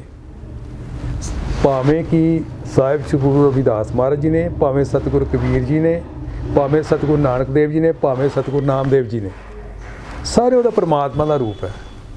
ਜਦੋਂ ਪਾਣੀ ਦੀਆਂ ਬੂੰਦਾਂ ਚਾਰ ਸਮੁੰਦਰ ਦੇ ਵਿੱਚ ਮਿਲ ਜਾਂਦੀਆਂ ਤਾਂ ਸਮੁੰਦਰ ਹੀ ਹੋ ਜਾਂਦਾ। ਜੀ ਬਿਲਕੁਲ ਬਿਲਕੁਲ। ਸੋ ਇਹ ਜਿਹੜੇ ਨੈਰੋ ਮਾਈਂਡਡਨੈਸ ਹੁੰਦੇ ਆ, ਆਪਣੇ ਵੱਲ ਖਿੱਚ ਕਰਦੇ ਨੇ, ਮੈਂ ਤਾਂ ਸਮਝਦਾ ਵੀ ਸਾਨੂੰ ਸਾਰਿਆਂ ਦੀ ਮਹਿਮਾ ਗਾਉਣੀ ਚਾਹੀਦੀ ਹੈ, ਤਾਂ ਸਾਰਿਆਂ ਨੂੰ ਰਾਈਟਰਾਂ ਦਾ, ਗਾਇਕਾਂ ਦਾ, ਜਿਹੜੇ ਧਾਰਮਿਕ ਲਿਖਣ ਵਾਲੇ ਨੇ ਜਾਂ ਚੰਗਾ ਲਿਖਣ ਵਾਲੇ ਨੇ, ਉਹਨਾਂ ਨੂੰ ਸਾਰਿਆਂ ਨੂੰ ਇਹਨਾਂ ਨੂੰ ਸਪੋਰਟ ਕਰਨੀ ਚਾਹੀਦੀ ਹੈ, ਪਿਆਰ ਕਰਨਾ ਚਾਹੀਦਾ ਹੈ, ਉਤਸ਼ਾਹ ਦੇਣਾ ਚਾਹੀਦਾ ਹੈ। ਪਹਿਲਾਂ ਵੀ ਮੈਂ ਕਹਿ ਚੁੱਕਾ, ਉਹਨਾਂ ਦੀ ਸਪੋਰਟ ਕਰਨੀ ਚਾਹੀਦੀ ਹੈ। ਜੀ ਜੀ। ਤੇ ਦੇਖੋ, ਪ੍ਰੇਮ ਪਿਆਰ ਭਾਈਚਾਰਾ ਸਾਰੇ ਸਮਾਜ 'ਚ ਫੈਲ ਜਾਏਗਾ। ਜੀ ਜੀ ਜੀ, ਬਹੁਤ ਹੀ ਵਧੀਆ ਵਿਚਾਰ ਨੇ ਜਲੰਧਰੀ ਸਾਹਿਬ ਦੇ। ਇੱਕ ਸਵਾਲ ਮੇਰੇ ਹੁਣੀ ਜ਼ਹਿਨ ਵਿੱਚ ਆਇਆ ਆ ਕਿ ਅੱਜ ਕੱਲ੍ਹ ਸੋਸ਼ਲ ਮੀਡੀਆ ਦਾ ਜ਼ਮਾਨਾ ਆ। ਪਹਿਲਾਂ ਤਾਂ ਆਉਂਦੀਆਂ ਸੀਗੀਆਂ ਕੈਸਟਾਂ, 8-8 ਗੀਤ ਰਿਕਾਰਡ ਹੁੰਦੇ ਸੀਗੇ। ਹੁਣ ਇੱਕ ਹੀ ਗੀਤ ਆਉਂਦਾ ਆ ਅਤੇ ਉਹਦੇ ਵਿਊਜ਼ ਦੇ ਹਿਸਾਬ ਨਾਲ ਸਿੰਗਰ ਦੀ ਜਿਹੜੀ ਚੜ੍ਹਾਈ ਹੋ ਜਾਂਦੀ ਆ, ਅਤੇ ਉਹ ਅੱਗੇ ਜਾ ਕੇ ਕੋਈ ਬੁੱਕ ਕਰਨ ਆਉਂਦਾ ਆ, ਉਹਨੂੰ ਕਹਿ ਦਿੰਦਾ ਕਿ ਮੈਂ 5 ਲੱਖ ਲਵਾਂਗਾ, 6 ਲੱਖ ਲਵਾਂਗਾ, ਜੋ ਉਹਦੀ ਕਹਿ ਲਓ ਕਿ ਉਹ ਫੇਮਸ ਹੋ ਜਾਂਦਾ ਆ। ਅਤੇ ਤੁਹਾਨੂੰ ਨਹੀਂ ਲੱਗਦਾ ਕਿ ਜਦੋਂ ਫੇਮਸ ਹੁੰਦਾ, ਉੱਥੇ ਜਿਹੜਾ ਗੀਤ ਕਿਸੇ ਲਿਖਾਰੀ ਨੇ ਉਹ ਲਿਖਿਆ ਹੁੰਦਾ ਆ, ਉਹ ਬਹੁਤ ਜ਼ਿਆਦਾ ਪਿੱਛੇ ਲਿਖਾਰੀ ਰਹਿ ਜਾਂਦਾ, ਜਾਂ ਕਈ ਸਿੰਗਰ ਆ ਕਿ ਲਿਖਾਰੀ ਨੂੰ ਇਗਨੋਰ ਵੀ ਕਰਦੇ ਨੇ? ਤੁਹਾਨੂੰ ਉੱਥੇ ਕੁਝ ਕਮੀ ਜਿਹੀ ਨਹੀਂ ਲੱਗਦੀ? ਤੁਸੀਂ ਰਕੇਸ਼ ਜੀ, ਇਹ ਵੀ ਸਵਾਲ ਬਹੁਤ ਅੱਛਾ ਉਮਦਾ ਪੁੱਛਿਆ। ਜਿਹੜੇ ਰਾਈਟਰ ਦਾ ਕਈ ਸਿੰਗਰ ਤੁਸੀਂ ਪੁੱਛਿਆ, ਨਹੀਂ ਐਸੀ ਕੋਈ ਗੱਲ ਨਹੀਂ। ਬਹੁਤ ਸਾਰੇ ਸਿੰਗਰ ਜਿਹੜਾ ਸਿੰਗਰ ਹੈ ਨਾ, ਅਸਲ ਮਾਇਨੇ ਦੇ ਵਿੱਚ ਉਹ ਰਾਈਟਰ ਦਾ ਸਤਿਕਾਰ ਹੀ ਕਰਦਾ ਹੈ, ਕਿਉਂਕਿ ਉਹਨੂੰ ਪਤਾ ਹੈ ਇਹ ਜਿਹੜੀ ਉਪਜ ਹੈ, ਮੈਂ ਜੋ ਗਾ ਰਿਹਾ, ਮੈਂ ਇਹਨਾਂ ਤੋਂ ਲੈ ਕੇ ਗਾ ਰਿਹਾ, ਅਤੇ ਇਹਨਾਂ ਦੀ ਕਲਮ ਦੀ ਬਦੌਲਤ ਮੇਰੀ ਦੁਨੀਆ ਦੇ ਵਿੱਚ ਸ਼ੋਹਰਤ ਹੈ। ਉਹ ਕਲਮਾਂ ਨੂੰ ਪੂਜਦਾ, ਉਹ ਕਲਮਾਂ ਦਾ ਸਤਿਕਾਰ ਕਰਦਾ ਹੈ, ਫਾਈਨੈਂਸ਼ਲੀ ਵੀ ਕਰਦਾ ਹੈ, ਵੈਸੇ ਵੀ ਸਤਿਕਾਰ ਕਰਦਾ। ਸੋ ਐਸੇ ਬਹੁਤ ਸਾਰੇ ਸਿੰਗਰ ਨੇ ਜਿਹੜੇ ਨਾਮਵਰ ਸਿੰਗਰ ਨੇ, ਬਹੁਤ ਪਿਆਰ ਦਿੰਦੇ ਨੇ। ਜਿੱਥੋਂ ਤੱਕ ਗੱਲ ਰਾਈਟਰਾਂ ਦੀ ਹੈ, ਰਾਈਟਰ ਨੂੰ ਆਪਣੇ ਆਪ ਨੂੰ ਵੀ ਵਿਚਾਰ ਕਰਨਾ ਚਾਹੀਦਾ ਹੈ, ਮੈਂ ਕੀ ਕਰਨਾ ਹੈ। ਬਾਕੀ ਰਾਈਟਰ ਦਾ ਆਪਣਾ ਮਿਆਰ ਹੈ। ਬਹੁਤ ਸਾਰੇ ਸਾਡੇ ਸਮਾਜ ਦੇ ਵਿੱਚ ਐਸੇ ਰਾਈਟਰ ਨੇ ਜਿਨ੍ਹਾਂ ਦਾ ਬਹੁਤ ਸਤਿਕਾਰ ਹੈ, ਬਹੁਤ ਪਿਆਰ ਮਿਲਦਾ ਉਹਨਾਂ ਨੂੰ। ਹਰਭਜਨ ਸਿੰਘ ਸਿੱਧੂ, ਰਤੂ ਰੰਧਾਵਾ, ਮੇਰੇ ਵੱਡੇ ਭਾਈ ਸਾਹਿਬ ਚੰਨ ਗਰਾਇਆਂ ਵਾਲਾ, ਸੋ ਇਹਨਾਂ ਸਾਰਿਆਂ ਨੂੰ, ਸੰਧੂ ਮੇੜੂ, ਇਹਨਾਂ ਨੂੰ ਸਾਰਿਆਂ ਨੂੰ ਸਤਿਕਾਰ ਹੈ। ਕਸ਼ਮੀਰ ਇੱਕ ਠੱਕਰਵਾਲੀਆ, ਕਸ਼ਮੀਰ ਠੱਕਰਵਾਲੀਆ ਦੇ ਉਹ ਗਣਦਾ ਤਕਦੀਰਾਂ ਨੂੰ ਤੁਸੀਂ ਸੁਣਿਆ ਹੋਣਾ ਹੈ। ਸੋ ਮੈਨੂੰ ਕਈ ਵਾਰੀ ਇੱਕ ਰਾਈਟਰ ਨੂੰ ਦੂਸਰੇ ਦੇ ਅਲਫਾਜ਼ ਬੜੇ ਸੋਹਣੇ ਲੱਗਦੇ ਨੇ। ਮੈਨੂੰ ਵੀ ਇਹ ਸਾਰੇ ਜਿਨ੍ਹਾਂ ਦਾ ਰਾਈਟਰਾਂ ਦਾ ਮੈਂ ਨਾਮ ਗਿਣਾਇਆ ਸਤਿਕਾਰਯੋਗ ਨੇ, ਇਹਨਾਂ ਨੂੰ ਬਹੁਤ ਪਿਆਰ ਮਿਲਦਾ ਹੈ। ਸੋ ਮੈਂ ਚਾਹੁੰਦਾ ਵੀ ਸਾਡੇ ਸਮਾਜ ਦੇ ਵਿੱਚ ਹੋਰ ਵੀ ਇਵੇਂ ਵੱਧ ਚੜ੍ਹ ਕੇ ਰਾਈਟਰ ਅੱਗੇ ਆਉਣ, ਅਤੇ ਇਹਨਾਂ ਰਾਈਟਰਾਂ ਦਾ ਸਨਮਾਨ ਸਤਿਕਾਰ ਕਰਨਾ ਸਾਡਾ ਵੈਸੇ ਵੀ ਫਰਜ਼ ਬਣਦਾ, ਸਾਡੇ ਸਮਾਜ ਦਾ ਫਰਜ਼ ਬਣਦਾ। ਤੋ ਸਿੰਗਰਾਂ ਦਾ ਸਤਿਕਾਰ ਕਰਨਾ, ਰਾਈਟਰ ਦਾ ਸਤਿਕਾਰ ਕਰਨਾ, ਹੋਰ ਇਸ ਜੁੜੇ ਹੋਏ ਇਸ ਕਿੱਤੇ ਦੇ ਨਾਲ, ਇਸ ਸ਼ੌਂਕ ਦੇ ਨਾਲ ਜਿੰਨੀਆਂ ਵੀ ਸ਼ਖਸੀਅਤਾਂ ਨੇ, ਸਾਨੂੰ ਸਭ ਨੂੰ ਉਭਾਰਨਾ ਚਾਹੀਦਾ, ਸਭ ਨੂੰ ਸਤਿਕਾਰ ਦੇਣਾ ਚਾਹੀਦਾ। ਬਾਕੀ ਜਿਹੜਾ ਸੋਸ਼ਲ ਮੀਡੀਆ ਦੀ ਗੱਲ ਕੀਤੀ ਹੈ, ਜੇ ਸਿੰਗਰ ਦੀ ਇੰਨੀ ਵਿਊਜ਼ ਸੀਰੀਜ਼ ਅੱਗੇ ਵੱਧਦੀ ਹੈ, ਤਾਂ ਉਹ ਰਾਈਟਰ ਦੀ ਵੀ ਵੱਧਦੀ ਹੈ, ਐਸੀ ਕੋਈ ਸ਼ੱਕ ਨਹੀਂ ਹੈ। ਬਹੁਤ ਸਾਰੇ ਰਾਈਟਰਾਂ ਨੂੰ ਪਿਆਰ ਸਤਿਕਾਰ ਸਮਾਜ ਵੱਲੋਂ ਮਿਲ ਰਿਹਾ ਅਤੇ ਮਿਲਦਾ ਰਹੇਗਾ। ਉਹਨਾਂ ਨੂੰ ਆਪਣਾ ਕੰਮ ਚੰਗਾ ਕਰਨਾ ਚਾਹੀਦਾ, ਪਿਆਰ ਵੀ ਮਿਲੇਗਾ, ਸਤਿਕਾਰ ਵੀ ਮਿਲੇਗਾ। ਇੰਨੀ ਜਲਦੀ ਛੋਟੇ ਹਥਿਆਰਾਂ 'ਤੇ ਨਹੀਂ ਆਉਣਾ ਚਾਹੀਦਾ, ਇੰਨਾ ਨਿੱਕਾ ਨਹੀਂ ਕੱਤਣਾ ਚਾਹੀਦਾ। ਹਮੇਸ਼ਾ ਵੱਡਾ ਸੋਚੋ ਅਤੇ ਚੰਗੇ ਦਿਲ ਨਾਲ, ਮਨੋਂ ਸਾਫ਼ ਹੋ ਕੇ ਆਪਣੇ ਗੀਤਾਂ ਨੂੰ ਪਿਆਰ ਦੇ ਨਾਲ ਲਿਖਣਾ ਚਾਹੀਦਾ। ਉਹਨੂੰ ਸਤਿਕਾਰ ਪਿਆਰ ਮਿਲਣਾ ਹੀ ਮਿਲਣਾ, ਜਿਹੜੀ ਚੰਗੀ ਚੀਜ਼ ਹੈ। ਸੋ ਮੈਂ ਸਾਰੇ ਸਿੰਗਰਾਂ ਦਾ ਵੀ, ਰਾਈਟਰਾਂ ਦਾ ਵੀ, ਇਹਦੇ ਨਾਲ ਜੁੜੀਆਂ ਹੋਰ ਸ਼ਖਸੀਅਤਾਂ ਜਿੱਦਾਂ ਸੰਗੀਤਕਾਰ, ਵੀਡੀਓ ਡਾਇਰੈਕਟਰ, ਇਹਨਾਂ ਸਭ ਦਾ ਬੜਾ ਹੀ ਦਿਲੋਂ ਧੰਨਵਾਦੀ ਹਾਂ, ਜਿਨ੍ਹਾਂ ਦੀ ਬਦੌਲਤ ਸਾਨੂੰ ਇੰਨਾ ਪਿਆਰ ਮਿਲ ਰਿਹਾ ਸਮਾਜ 'ਚ। ਜੀ ਜਲੰਧਰੀ ਸਾਹਿਬ, ਇੱਕ ਸਵਾਲ ਮੈਂ ਤੁਹਾਨੂੰ ਹੋਰ ਪੁੱਛਣਾ ਚਾਹੁੰਦਾ ਹਾਂ ਕਿ ਅੱਜ ਤੱਕ ਤੁਹਾਨੂੰ ਕਿਹੜੀਆਂ ਸੰਸਥਾਵਾਂ ਨੇ ਸਨਮਾਨ ਕੀਤਾ, ਜਾਂ ਕਿਹੜੇ ਤੁਹਾਨੂੰ ਅਵਾਰਡ ਮਿਲ ਚੁੱਕੇ ਨੇ? ਜਿੱਥੋਂ ਤੱਕ ਰਕੇਸ਼ ਜੀ ਅਵਾਰਡ ਦੀ ਗੱਲ ਹੈ,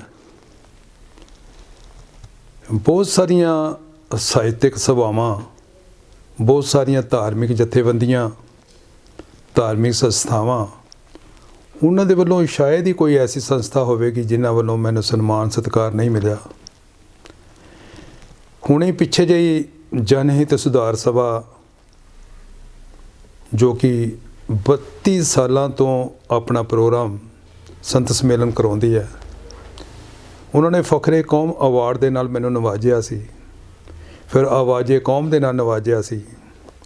ਮੈਂ ਆਸਟ੍ਰੇਲੀਆ ਦੇ ਵਿੱਚ ਸੀ ਅਤੇ ਅਦਬੀ ਸਾਂਝ ਆਸਟ੍ਰੇਲੀਆ 42 ਸਭਾਵਾਂ ਨੇ ਮਿਲ ਕੇ ਉੱਥੇ ਸਨਮਾਨਿਤ ਕੀਤਾ ਸੀ। ਫਿਰ ਸ਼੍ਰੀ ਗੁਰੂ ਰਵਿਦਾਸ ਸਭਾ ਸਿਡਨੀ, ਜਿਨ੍ਹਾਂ ਦੇ ਕਰਤਾ ਧਰਤਾ ਵਿਨੋਦ ਜੀ, ਰਣਜੀਤ ਸਿੰਘ ਚਿੰਮ ਸਾਹਿਬ ਸ਼੍ਰੀ ਗੁਰੂ ਰਵਿਦਾਸ ਮਹਾਰਾਜ ਜੀ ਦੇ ਸਿਧਾਂਤਾਂ ਦਾ ਪਾਲਣ ਕਰਦੇ ਨੇ, ਉਹਨਾਂ ਨੇ ਬੜਾ ਵੱਡਾ ਸਤਿਕਾਰ ਕੀਤਾ ਸੀ, ਮੈਨੂੰ ਸਨਮਾਨ ਕੀਤਾ ਸੀ। ਯੂਕੇ ਦੇ ਵਿੱਚ ਗਿਆ ਸੀ, ਕਈ ਵਾਰੀ ਗਿਆ ਅਤੇ ਹਰ ਵਾਰੀ ਉੱਥੇ ਸਨਮਾਨ ਸਤਿਕਾਰ ਮਿਲਿਆ। ਬਲਦੇਵ ਮਸਤਾਨਾ ਜੀ ਦੇ ਸਟੂਡੀਓ ਦੇ ਵਿੱਚ ਮੇਰਾ ਸਨਮਾਨ ਹੋਇਆ। ਫਿਰ ਵੁਲਵਰਹੈਂਪਟਨ ਦੇ ਵਿੱਚ ਮੇਰਾ ਸਨਮਾਨ ਹੋਇਆ। ਇਸ ਤਰ੍ਹਾਂ ਡੇਰਾ ਸਵਾਮੀ ਜਗਤ ਗਿਰੀ ਜੀ ਮਹਾਰਾਜ ਪਠਾਨਕੋਟ ਨੇ ਮੇਰਾ ਗੋਲਡ ਮੈਡਲ ਦੇ ਨਾਲ ਉਹਨਾਂ ਨੇ ਸਤਿਕਾਰ ਸਨਮਾਨ ਕੀਤਾ। ਇਸੇ ਤਰ੍ਹਾਂ ਸੱਚਖੰਡ ਪੰਡਵਾ ਸ਼੍ਰੀ ਗੁਰੂ ਰਵਿਦਾਸ ਸਰੋਵਰ ਸੰਤ ਮਹਿੰਦਰਪਾਲ ਜੀ, ਉਹਨਾਂ ਨੇ ਮੇਰਾ ਗੋਲਡ ਮੈਡਲ ਨਾਲ ਸਤਿਕਾਰ ਕੀਤਾ, ਸਨਮਾਨ ਕੀਤਾ। ਇਹ ਮੇਰਾ ਨਹੀਂ, ਮੇਰੇ ਕੰਮ ਦਾ ਸਤਿਕਾਰ ਹੈ, ਮੇਰੀ ਸੇਵਾ ਦਾ ਸਤਿਕਾਰ ਹੈ। ਸੋ ਮੈਂ ਇਹਨਾਂ ਸਾਰੀਆਂ ਸੰਸਥਾਵਾਂ ਦਾ ਬੜਾ ਹੀ ਰਿਣੀ ਹਾਂ, ਧੰਨਵਾਦੀ ਹਾਂ, ਕਿਉਂਕਿ ਸਤਿਕਾਰ ਸਿਰਫ ਮੇਰਾ ਨਹੀਂ, ਇਹਦੇ ਨਾਲ ਆਉਣ ਵਾਲੇ ਜਿਹੜੇ ਰਾਈਟਰ ਨੇ ਉਹਨਾਂ ਦਾ ਸਤਿਕਾਰ ਹੁੰਦਾ। ਉਹਨਾਂ ਦੇ ਅੰਦਰ ਇੱਕ ਪਿਆਰ ਪੈਦਾ ਹੁੰਦਾ, ਜੋਸ਼ ਪੈਦਾ ਹੁੰਦਾ, ਲੋਰ ਉੱਠਦੀ ਹੈ ਕਿ ਅਸੀਂ ਵੀ ਇਸ ਤਰ੍ਹਾਂ ਕਰੀਏ ਤਾਂ ਸਾਡਾ ਵੀ ਸਤਿਕਾਰ ਸਨਮਾਨ ਹੋਵੇਗਾ। ਸੋ ਇਹਦੇ ਨਾਲ ਅਸੀਂ ਆਉਣ ਵਾਲੇ ਜਿਹੜੇ ਰਾਈਟਰ ਨੇ, ਆਉਣ ਵਾਲੇ ਜਿਹੜੇ ਕਲਾਕਾਰ ਨੇ, ਉਹਨਾਂ ਦਾ ਰਾਹ ਹੋਰ ਵੀ ਸੁਖਾਲਾ ਕਰਦੇ ਹਾਂ ਅਤੇ ਅੱਛੀ ਪ੍ਰਥਾ ਹੋਣਾ ਵੀ ਚਾਹੀਦਾ। ਸੋ ਕਈ ਸੰਸਥਾਵਾਂ ਵੱਲੋਂ ਮੈਨੂੰ ਕਈ, ਜਿੱਦਾਂ ਸਾਈਂ ਬੁੱਲੇ ਸ਼ਾਹ ਜੀ, ਸ਼ਾਹ ਹੁਸੈਨ ਜੀ, ਇੱਦਾਂ ਦੇ ਉਹਨਾਂ ਨੇ ਸਨਮਾਨ ਰੱਖੇ ਹੁੰਦੇ ਨੇ ਉਹਨਾਂ ਦੇ ਨਾਂ 'ਤੇ। ਵੈਸੇ ਬੜੇ ਬੜੇ ਵੱਡੇ ਨਾਂ ਨੇ ਉਹਨਾਂ ਦੇ, ਅਸੀਂ ਚਰਨਾਂ ਦੀ ਧੂੜ ਵੀ ਨਹੀਂ, ਐਸੇ ਸਤਿਕਾਰ ਸਨਮਾਨ ਵੀ ਮਿਲੇ ਨੇ। ਸੋ ਇਹ ਤਾਂ ਚੱਲਦਾ ਹੀ ਰਹਿੰਦਾ ਅਤੇ ਉਹਨਾਂ ਦਾ ਸਾਰੀਆਂ ਸੰਸਥਾਵਾਂ ਦਾ ਮੈਂ ਧੰਨਵਾਦੀ ਹਾਂ, ਰਿਣੀ ਹਾਂ। ਜਲੰਧਰੀ ਸਾਹਿਬ, ਥੋੜ੍ਹਾ ਸਮੇਂ ਦੀ ਥੋੜ੍ਹੀ ਘਾਟ ਕਰਕੇ ਆਪਾਂ ਨਾ ਜਾਂਦੇ ਜਾਂਦੇ ਛੋਟੇ ਛੋਟੇ ਸਵਾਲ ਤੁਹਾਨੂੰ ਜ਼ਰੂਰ ਪੁੱਛਾਂਗੇ। ਸੰਗਤਾਂ ਤੁਹਾਡੇ ਸ਼ੌਂਕ ਵੀ ਜਾਣਨੇ ਚਾਹੁੰਦੇ ਨੇ ਕਿ ਮਦਨ ਜਲੰਧਰੀ ਸਾਹਿਬ ਦੇ ਸ਼ੌਂਕ ਕੀ ਨੇ। ਦੇਖੋ, ਮੈਂ ਜੇ ਸ਼ੌਂਕ ਦੀ ਗੱਲ ਕਰਾਂ ਤੇ ਪਹਿਲੇ ਪਤਾ ਨਹੀਂ ਜਦੋਂ ਜੀਵਨ ਦਾ ਪਹਿਲਾ ਹਿੱਸਾ ਸੀ ਤੇ ਮੈਂ ਕੁਸ਼ਤੀਆਂ ਵੀ ਕਰਿਆ ਕਰਦਾ ਸੀ। ਕੀ ਬਾਤ। ਭਲਵਾਨੀ ਕਰਦਾ ਸੀ। ਬਾਰੀ ਪਹਿਲਵਾਨ ਸਾਡੇ ਉਸਤਾਦ ਹੁੰਦੇ ਸਨ, ਉਹਨਾਂ ਦਾ ਬੇਟਾ ਸਰਿੰਦਰ ਪਹਿਲਵਾਨ ਅੱਜ ਵੀ ਸਾਡੀ ਬਸਤੀ ਦਾ 'ਚ ਬੰਦਾ ਸ਼ੇਪੂਰੀ ਕਰਕੇ ਅਖਾੜਾ ਜਾਣਿਆ ਜਾਂਦਾ, ਉਹਦੇ ਵਿੱਚ ਉਹ ਬੜਾ ਉਮਦਾ ਰੋਲ ਅਦਾ ਕਰ ਰਹੇ ਨੇ। ਸੋ ਮੈਂ ਉਹਦੇ ਬਾਅਦ ਜਿਹੜਾ ਸ਼ੌਂਕ ਰਾਈਟਿੰਗ ਵੱਲ ਹੋ ਗਿਆ ਜੀ, ਉਹ ਭਲਵਾਨੀ ਕਰਦੇ ਕਰਦੇ ਹੀ ਜਦੋਂ ਸ਼ੌਂਕ ਇੱਧਰ ਹੋ ਗਿਆ ਤੇ ਫਿਰ ਉਹ ਜਾਂਦੀ ਰਹੀ ਤੇ ਇਹ ਇੱਧਰ ਝੁਕਾਅ ਕਿ ਹਾਂ ਝੁਕਾਅ ਹੋ ਗਿਆ। ਜਲੰਧਰੀ ਸਾਹਿਬ, ਜਿੱਦਾਂ ਤੁਸੀਂ ਬਹੁਤ ਵਧੀਆ ਰਾਈਟਰ ਹੋ, ਕਿ ਤੁਹਾਡੀ ਫੈਮਿਲੀ 'ਚ ਵੀ ਕਿਸੇ ਨੂੰ ਸ਼ੌਂਕ ਹੈਗਾ ਲਿਖਣ ਦਾ? ਦੇਖੋ, ਫੈਮਿਲੀ ਦੀ ਗੱਲ ਇਸ ਤਰ੍ਹਾਂ ਵੀ, ਮੈਂ ਜਿਵੇਂ ਪਹਿਲੇ ਤੁਹਾਨੂੰ ਦੱਸਿਆ ਕਿ ਪਿਤਾ ਜੀ ਨੂੰ ਬੜਾ ਸ਼ੌਂਕ ਸੀ, ਪਰ ਉਹ ਲਿਖਦੇ ਨਹੀਂ ਸੀ, ਜਵਾਨੀ ਯਾਦ ਹੁੰਦਾ ਸੀ ਉਹਨਾਂ ਨੂੰ। ਅਤੇ ਬਹੁਤ ਸਾਰੀਆਂ ਉਹਨਾਂ ਦੀਆਂ ਗੱਲਾਂ ਜਿਹੜੀਆਂ ਮੈਂ ਸਮਝਦਾ ਸੀ ਵੀ ਉਹਨਾਂ ਦੀਆਂ ਆਪਣੀਆਂ ਸਨ, ਮੂਲ ਰੂਪ 'ਤੇ ਉਹਨਾਂ ਦੀਆਂ ਸਨ, ਪਰ ਕਿਤੇ ਲਿਖੀਆਂ ਨਹੀਂ ਸੀ ਹੋਈਆਂ। ਹੁਣ ਜਿਹੜਾ ਸ਼ੌਂਕ ਹੈ ਮੈਨੂੰ ਸ਼ਾਇਦ ਉਹਨਾਂ ਤੋਂ ਹੀ ਪਿਆ। ਅੱਗੋਂ ਮੈਨੂੰ ਨਹੀਂ ਪਤਾ ਕਿ ਕਿੰਨੇ ਸਾਡੇ ਆਉਣ ਵਾਲੇ ਸਮੇਂ 'ਚ ਲੇਖਕ, ਗਾਇਕ ਜਾਂ ਡਾਇਰੈਕਟਰ ਜਾਂ ਫਿਲਮ ਐਕਟਰ ਬਣਨਾ। ਇਹ ਤਾਂ ਕੁਦਰਤੀ ਹੁੰਦਾ ਹੈ। ਕੋਈ ਬੰਦਾ ਕਿਸੇ ਨੂੰ ਡਾਕਟਰ ਬਣਾ ਸਕਦਾ, ਕੋਈ ਕਿਸੇ ਨੂੰ ਵਕੀਲ ਬਣਾ ਸਕਦਾ, ਪੜ੍ਹਾਈਆਂ ਐਸੀਆਂ ਨੇ, ਸਾਇੰਟਿਸਟ ਬਣਾ ਸਕਦਾ। ਪਰ ਜੇ ਤੁਸੀਂ ਕਹੋ ਵੀ ਕਿਸੇ ਨੂੰ ਕੋਈ ਕਲਾਕਾਰ ਬਣਾ ਸਕਦਾ ਤੇ ਇਹ ਬੜੀ ਮੁਸ਼ਕਿਲ ਗੱਲ ਹੈ। ਇਹ ਕੁਦਰਤੀ ਹੁੰਦੇ ਆ, ਇਹ ਰੱਬ ਵੱਲੋਂ ਹੀ ਹੁੰਦੇ ਨੇ ਜੀ। ਕਲਾਕਾਰ ਸਤਿਗੁਰ ਦੀ ਕਿਰਪਾ ਹੀ ਹੈ, ਉਹ ਪਰਮਪਿਤਾ ਪਰਮਾਤਮਾ ਦਾ ਆਸ਼ੀਰਵਾਦ ਹੀ ਹੈ। ਬਾਕੀ ਅੱਜ ਦੁਨੀਆ ਜਿਹੜੀ ਹੈ ਉਹ ਜਾਣਦੀ ਹੈ ਕਿ ਜਦੋਂ ਅਸੀਂ ਪਹਿਲੇ ਵਿਚਾਰਾਂ ਦੇ ਹੁੰਦੇ ਸਨ, ਉਦੋਂ ਇੰਨੇ ਲੋਕਾਂ ਦੇ ਕੋਈ ਸ਼ੌਂਕ ਨਹੀਂ ਸੀ ਹੁੰਦੇ, ਇੰਨੀਆਂ ਜ਼ਿਆਦਾ ਚੀਜ਼ਾਂ ਦੀ ਲੋੜ ਨਹੀਂ ਸੀ ਹੁੰਦੀ। ਸਾਡੇ ਬਜ਼ੁਰਗਾਂ ਨੂੰ ਤੇ ਸ਼ਾਇਦ ਜੋ ਅੱਜ ਅਸੀਂ ਗੱਡੀਆਂ 'ਤੇ ਘੁੰਮਦੇ ਹਾਂ, ਚਕਾਚੌਂਧ ਦੇ ਵਿੱਚ ਰਹਿੰਦੇ ਹਾਂ, ਇਹ ਚੀਜ਼ਾਂ ਉਦੋਂ ਨਹੀਂ ਸੀ ਹੁੰਦੀਆਂ। ਅੱਜ ਜ਼ਰੂਰਤਾਂ ਬਹੁਤ ਹੈ ਲੋਕ ਸਮਾਜ ਦੀਆਂ। ਹਰ ਇੱਕ ਇਹ ਬੰਦਾ ਚਾਹੁੰਦਾ ਕਿ ਮੈਨੂੰ ਸੋਰਸ ਆਫ ਇਨਕਮ ਮੇਰਾ ਵਧੀਆ ਹੋਵੇ, ਅਤੇ ਇਹ ਚੀਜ਼ਾਂ ਨੇ ਸੇਵਾ ਦੀਆਂ। ਤੇ ਸੇਵਾ ਦੇ ਪਾਸੇ ਜਾਣ ਤੋਂ ਪਹਿਲਾਂ ਬੰਦਾ 20 ਵਾਰੀ ਸੋਚਦਾ ਹੈ, ਪਰ ਮੈਂ ਇੱਧਰ ਜਾਵਾਂ। ਅੱਜ ਮੈਂ ਦੇਖਦਾ ਗੁਰੂ ਘਰਾਂ ਦੇ ਵਿੱਚ ਕਈ ਐਸੇ ਧਰਮ ਨੇ ਜਿਨ੍ਹਾਂ ਦੇ ਵਿੱਚ ਛੋਟੇ ਬੱਚਿਆਂ ਤੋਂ ਲੈ ਕੇ ਬਜ਼ੁਰਗਾਂ ਤੱਕ ਬਾਣੀ ਦਾ ਗੁਣਗਾਨ ਕਰਨ ਵਾਲੇ ਨੇ, ਕੀਰਤਨ ਕਰਨ ਵਾਲੇ ਨੇ। ਬਹੁਤ ਸਾਰੀਆਂ ਹੋਰ ਐਸੀਆਂ ਸ਼ਖਸੀਅਤਾਂ ਨੇ, ਜਿਵੇਂ ਢਾਡੀ ਨੇ, ਕੀਰਤਨੀ ਜਥੇ ਨੇ, ਤੇ ਪਰ ਕਈ ਧਰਮਾਂ ਦੇ ਵਿੱਚ ਇਹਨਾਂ ਦੀ ਬੜੀ ਘਾਟ ਮਹਿਸੂਸ ਹੁੰਦੀ ਹੈ।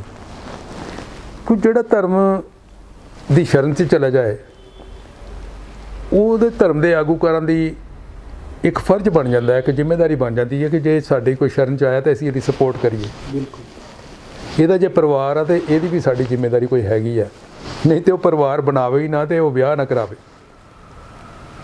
ਤੇ ਕੋਸ਼ਿਸ਼ ਇਹ ਹੋਣੀ ਚਾਹੀਦੀ ਹੈ, ਜੇ ਸਾਡੇ ਸਮਾਜਿਕ ਸੰਸਥਾਵਾਂ, ਧਾਰਮਿਕ ਸੰਸਥਾਵਾਂ, ਧਾਰਮਿਕ ਗੁਰੂ ਘਰ ਉਹਨਾਂ ਨੂੰ ਸਪੋਰਟ ਕਰਨਗੇ ਤੇ ਸਾਡੇ ਧਰਮ ਦਾ ਹੋਰ ਪ੍ਰਚਾਰ ਹੋਏਗਾ, ਉਹ ਜ਼ਿਆਦਾ ਇਹਦੇ ਵੱਲ ਰੁਚੀ ਰੱਖਣਗੇ। ਜੇ ਨਹੀਂ ਕਰਨਗੇ ਤੇ ਉਹ ਘਟਦੇ ਜਾਣਗੇ, ਕਿਉਂਕਿ ਉਹਨਾਂ ਦੇ ਵੀ ਪਰਿਵਾਰ ਨੇ, ਉਹਨਾਂ ਦੇ ਵੀ ਸਿਰ ਤੇ ਕੋਈ ਭਾਰ ਨੇ, ਉਹਨਾਂ ਦੇ ਬੱਚਿਆਂ ਦੀਆਂ ਪੜ੍ਹਾਈਆਂ ਨੇ, ਲਿਖਾਈਆਂ ਨੇ। ਸੋ ਮੈਂ ਨਹੀਂ ਚਾਹਾਂਗਾ, ਮੈਂ ਬਹੁਤ ਸਾਰੇ ਗੀਤਕਾਰਾਂ ਨੂੰ ਕਹਿਣਾ, ਗੀਤਕਾਰ ਨਾ ਬਣਿਓ, ਤੁਸੀਂ ਗਾਇਕ ਬਣੋ। ਜੇ ਗੀਤ ਲਿਖਣ ਦਾ ਸ਼ੌਂਕ ਹੈ ਤਾਂ ਨਾਲ ਗਾਇਕ ਬਣੋ। ਕਿਉਂ? ਵੀ ਮੈਂ ਇਹ ਦੇਖਣ ਦੇ ਵਿੱਚ ਆਇਆ, ਬਹੁਤ ਸਾਰੇ ਗੀਤਕਾਰ, ਬਹੁਤ ਸਾਰੇ ਲੇਖਕ, ਭਾਵੇਂ ਕਹਾਣੀਕਾਰ ਨੇ, ਭਾਵੇਂ ਕਵਿਤਾ ਲੇਖਕ ਨੇ, ਭਾਵੇਂ ਭਜਨ ਲੇਖਕ ਨੇ, ਪਰ ਉਹਨਾਂ ਦੀ ਹਾਲਤ ਜਿਹੜੀ ਹੈ, ਮੈਂ ਮਾੜੀ ਹਾਲਤ ਦੇਖ ਕੇ ਅੰਦਰੋਂ ਦੁਖੀ ਹੁੰਦਾ। ਪਰ ਯਾਰ ਇਹ ਤੇ ਇੰਨਾ ਅੱਛਾ ਕੰਮ ਕਰ ਰਿਹਾ, ਇਹਨੂੰ ਸਮਾਜਿਕ ਇੰਨੀ ਸਪੋਰਟ ਨਹੀਂ ਮਿਲੀ, ਇਹਦੇ ਬੱਚਿਆਂ ਨੂੰ ਦੀ ਜਿਹੜੀ ਲੋੜ ਹੈ ਉਹ ਪੂਰੀ ਨਹੀਂ ਹੋ ਰਹੀ। ਉਹ ਕਿਹਦੀ ਜ਼ਿੰਮੇਵਾਰੀ ਬਣਦੀ ਹੈ? ਜੋ ਕਿਸੇ ਧਰਮ ਦਾ ਪ੍ਰਚਾਰ ਪ੍ਰਸਾਰ ਕਰ ਰਿਹਾ ਹੈ, ਤੇ ਕਿਆ ਧਰਮ ਦਾ ਫਰਜ਼ ਨਹੀਂ ਬਣਦਾ? ਕਿਉਂ ਉਹਨਾਂ ਸੰਸਥਾਵਾਂ ਦਾ ਫਰਜ਼ ਨਹੀਂ ਬਣਦਾ ਉਹਦੇ ਵੱਲ ਖਿਆਲ ਰੱਖਣਾ? ਇੱਥੋਂ ਮੈਂ ਪਰੇਸ਼ਾਨ ਹੁੰਦਾ ਤੇ ਮੈਂ ਕਹਿੰਦਾ ਤੂੰ ਗੀਤਕਾਰ ਨਾ ਯਾਰ, ਤੂੰ ਕੁਛ ਹੋਰ ਬਣ। ਤੇ ਇਸ ਕਰਕੇ ਮੈਂ ਕਿਸੇ ਨੂੰ ਇਹ ਆਪਣੀ ਵੱਲੋਂ ਐਡਵਾਈਸ ਨਹੀਂ ਦਿਆਂਗਾ। ਐਡਵਾਈਸ ਇਹ ਦਿਆਂਗਾ ਕਿ ਲਿਖਣ ਦੇ ਨਾਲ ਨਾਲ ਆਪਣਾ ਸੋਲਿਡ ਕੋਈ ਬਿਜ਼ਨਸ, ਕੋਈ ਨੌਕਰੀ, ਕੋਈ ਸੋਰਸ ਆਫ ਇਨਕਮ ਜ਼ਰੂਰ ਬਣਾਉਣਾ, ਤੇ ਤਾਂ ਕਰਕੇ ਇਸ ਲਾਈਨ 'ਚ ਪੈਣਾ, ਨਹੀਂ ਤਾਂ ਤੁਹਾਨੂੰ ਇਸ ਪੈਣ ਦੀ ਲੋੜ ਨਹੀਂ। ਕਿਉਂਕਿ ਹਰ ਇੱਕ ਨੂੰ ਆਪਾਧਾਪੀ ਪਈ ਹੈ। ਪਿਆਰ ਤੇ ਬਹੁਤ ਵੱਡੀ ਗੱਲ ਹੈ, ਪਰ ਜੇ ਬੰਦਾ ਸਾਹਮਣੇ ਪਰੇਸ਼ਾਨ ਨਜ਼ਰ ਆਵੇ ਤੇ ਉਹ ਪਿਆਰ ਵੀ ਭੁੱਲ ਜਾਂਦਾ। ਕਹਿੰਦਾ ਵੀ ਝੂਠੀ ਦੇਸ਼ ਭਗਤੀ ਸਿਖਾਣੇ ਵਾਲੋਂ ਭੂਖ ਇਨਸਾਨ ਕੋ ਗੱਦਾਰ ਬਣਾ ਦੇਤੀ ਹੈ। ਇਹ ਮੈਂ ਕਿਤੇ ਪੜ੍ਹਿਆ ਸੀ ਜੀ। ਸੋ ਸਾਨੂੰ ਸਾਰਿਆਂ ਨੂੰ ਆਪਣੇ ਆਪਣੇ ਫਰਜ਼ ਪਛਾਣਨੇ ਚਾਹੀਦੇ ਨੇ, ਸਾਰਿਆਂ ਨੂੰ ਆਪਣੇ ਆਪਣੇ ਕੰਮ ਕਰਨੇ ਚਾਹੀਦੇ ਨੇ। ਤੇ ਇਹ ਲੇਖਕ ਜਿਹੜੇ ਨੇ, ਜ਼ਰੂਰੀ ਨਹੀਂ ਕਿ ਹਰ ਪਰਿਵਾਰ ਦੇ ਵਿੱਚ ਲੇਖਕ ਦੇ ਘਰ ਲੇਖਕ ਹੀ ਜੰਮਣਾ। ਹੋ ਸਕਦਾ ਐਕਟਰ ਹੋਵੇ, ਹੋ ਸਕਦਾ ਡਾਇਰੈਕਟਰ ਹੋਵੇ, ਹੋ ਸਕਦਾ ਕੋਈ IAS ਅਫਸਰ ਹੋਵੇ, ਹੋਣੇ ਚਾਹੀਦੇ ਨੇ ਜੀ। ਸੋ ਇਹ ਕੁਦਰਤੀ ਚੀਜ਼ ਹੈ ਜਿਹਦੇ ਵਿੱਚ ਇਹ ਪੈਦਾ ਹੋ ਸਕਦੀ ਹੈ, ਪਰ ਉਹਨੂੰ ਵੀ ਮੈਂ ਇਹ ਐਡਵਾਈਸ ਕਰਾਂਗਾ ਵੀ ਪਹਿਲਾਂ ਆਪਣਾ ਸੋਰਸ ਆਫ ਇਨਕਮ ਬਣਾਉਣਾ, ਫਿਰ ਇਹਦੇ ਵੱਲ ਜਾਣਾ। ਜਲੰਧਰੀ ਸਾਹਿਬ, ਸੰਗਤਾਂ ਇਹ ਵੀ ਜਾਣਨੇ ਚਾਹੁੰਦੀਆਂ ਕਿ ਤੁਹਾਡੇ ਜਿਹੜੇ ਆਉਣ ਵਾਲੇ ਪਲਾਨ ਕਿਹੜੇ-ਕਿਹੜੇ ਨੇ, ਕਿਹੜੇ-ਕਿਹੜੇ ਗੀਤ ਤੁਹਾਡੇ ਆ ਰਹੇ ਨੇ, ਜਾਂ ਇਹ ਵੀ ਸੁਣਨ 'ਚ ਆਇਆ ਕਿ ਤੁਸੀਂ ਇੱਕ ਬੁੱਕ ਵੀ ਲਿਖ ਰਹੇ ਹੋ।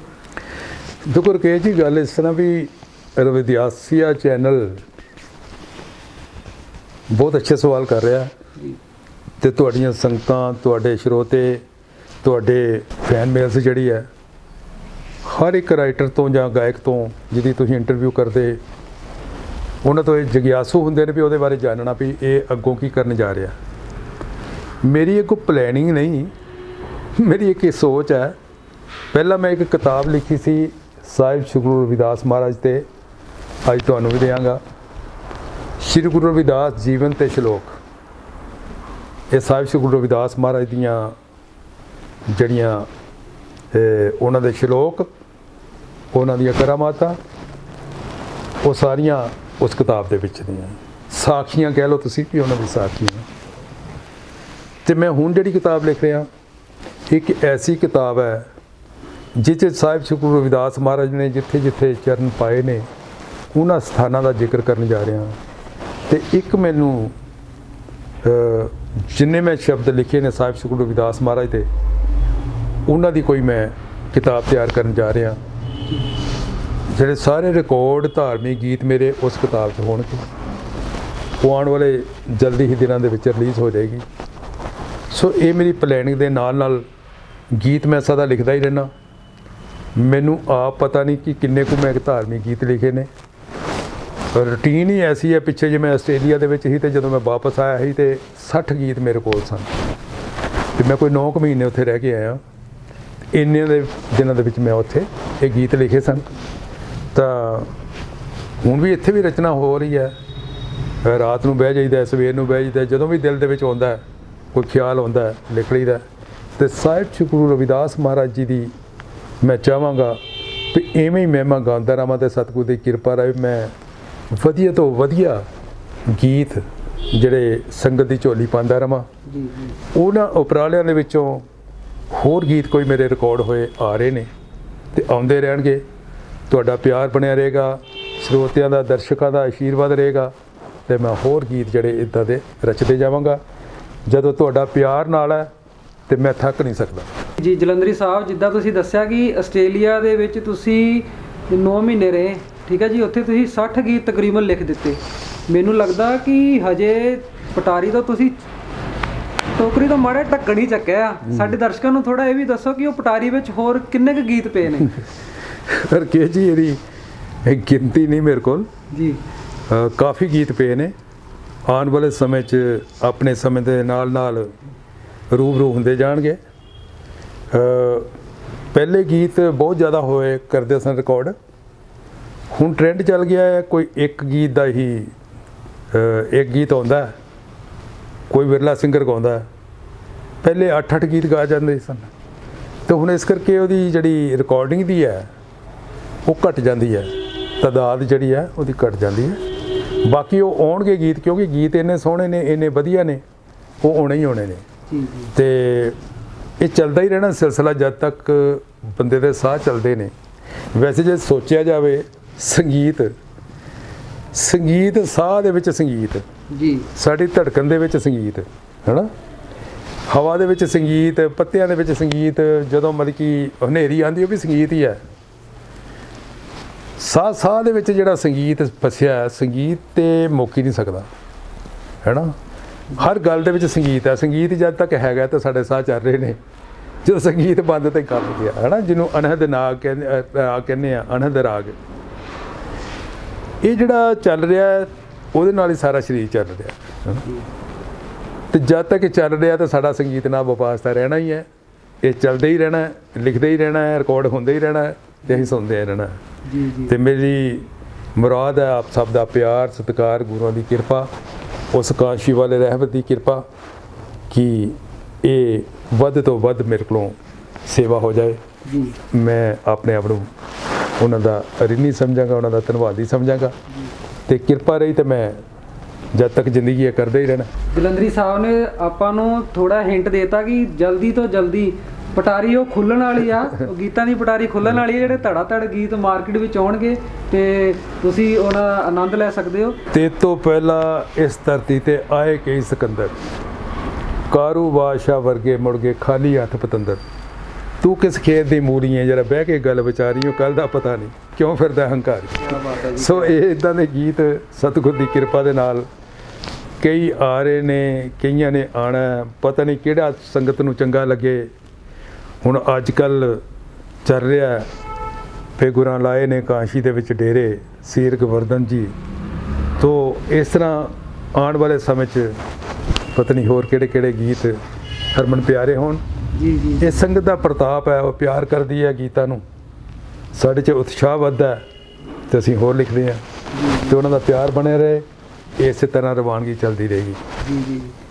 ਸੋ ਦਰਸ਼ਕੋ, ਇਹ ਸੀ ਮਦਨ ਜਲੰਧਰੀ ਜੀ, ਜਿਨ੍ਹਾਂ ਨੇ ਆਪਣੇ ਜੀਵਨ ਦੇ ਸ਼ੁਰੂ ਤੋਂ ਲੈ ਕੇ ਹੁਣ ਤੱਕ ਪੰਜਾਬੀ ਮਾਂ ਬੋਲੀ ਦੀ ਸੇਵਾ ਕੀਤੀ ਅਤੇ ਕਰਦੇ ਆ ਰਹੇ ਨੇ ਅਤੇ ਅੱਗੇ ਵੀ ਇਹ ਕਰਦੇ ਰਹਿਣਗੇ। ਸੋ ਅਸੀਂ ਆਸ ਕਰਦੇ ਹਾਂ ਕਿ ਸ਼੍ਰੀ ਗੁਰੂ ਰਵਿਦਾਸ ਮਹਾਰਾਜ ਜੀ ਇਹਨਾਂ ਉੱਤੇ ਆਪਣਾ ਮਿਹਰ ਭਰਿਆ ਹੱਥ ਹਮੇਸ਼ਾ ਹੀ ਇੱਦਾਂ ਰੱਖਣ। ਸੋ ਇਹਨਾਂ ਸ਼ਬਦਾਂ ਦੇ ਨਾਲ ਮੈਂ ਤੁਹਾਡੇ ਤੋਂ ਇਜਾਜ਼ਤ ਲੈਂਦਾ ਜੀ। ਮਦਨ ਜਲੰਧਰੀ ਜੀ, ਤੁਸੀਂ ਵੀ ਸਾਡੇ ਰਵਿਦਾਸੀਆ TV ਦੇ ਸਪੈਸ਼ਲ ਪ੍ਰੋਗਰਾਮ ਵਿੱਚ ਆਏ, ਕੌਮੀ ਸ਼ਖਸੀਅਤ ਵਿੱਚ, ਤੁਹਾਡਾ ਬਹੁਤ ਬਹੁਤ ਧੰਨਵਾਦ ਜੀ। ਸੋ ਇਸ ਦੇ ਨਾਲ ਹੀ ਸਾਰੇ ਦਰਸ਼ਕਾਂ ਨੂੰ ਜੈ ਗੁਰਦੇਵ, ਧੰਨ ਗੁਰਦੇਵ। ਜੈ ਗੁਰਦੇਵ, ਧੰਨ ਗੁਰਦੇਵ। ਰਵਿਦਾਸੀਆ ਟੀਮ ਦਾ ਇੱਕ ਵਾਰੀ ਫਿਰ ਮੈਂ ਦੁਬਾਰਾ ਤੋਂ ਸਤਿਕਾਰ ਨਾਲ ਧੰਨਵਾਦ ਕਰਦਾ। ਜੈ ਗੁਰਦੇਵ, ਧੰਨ ਗੁਰਦੇਵ।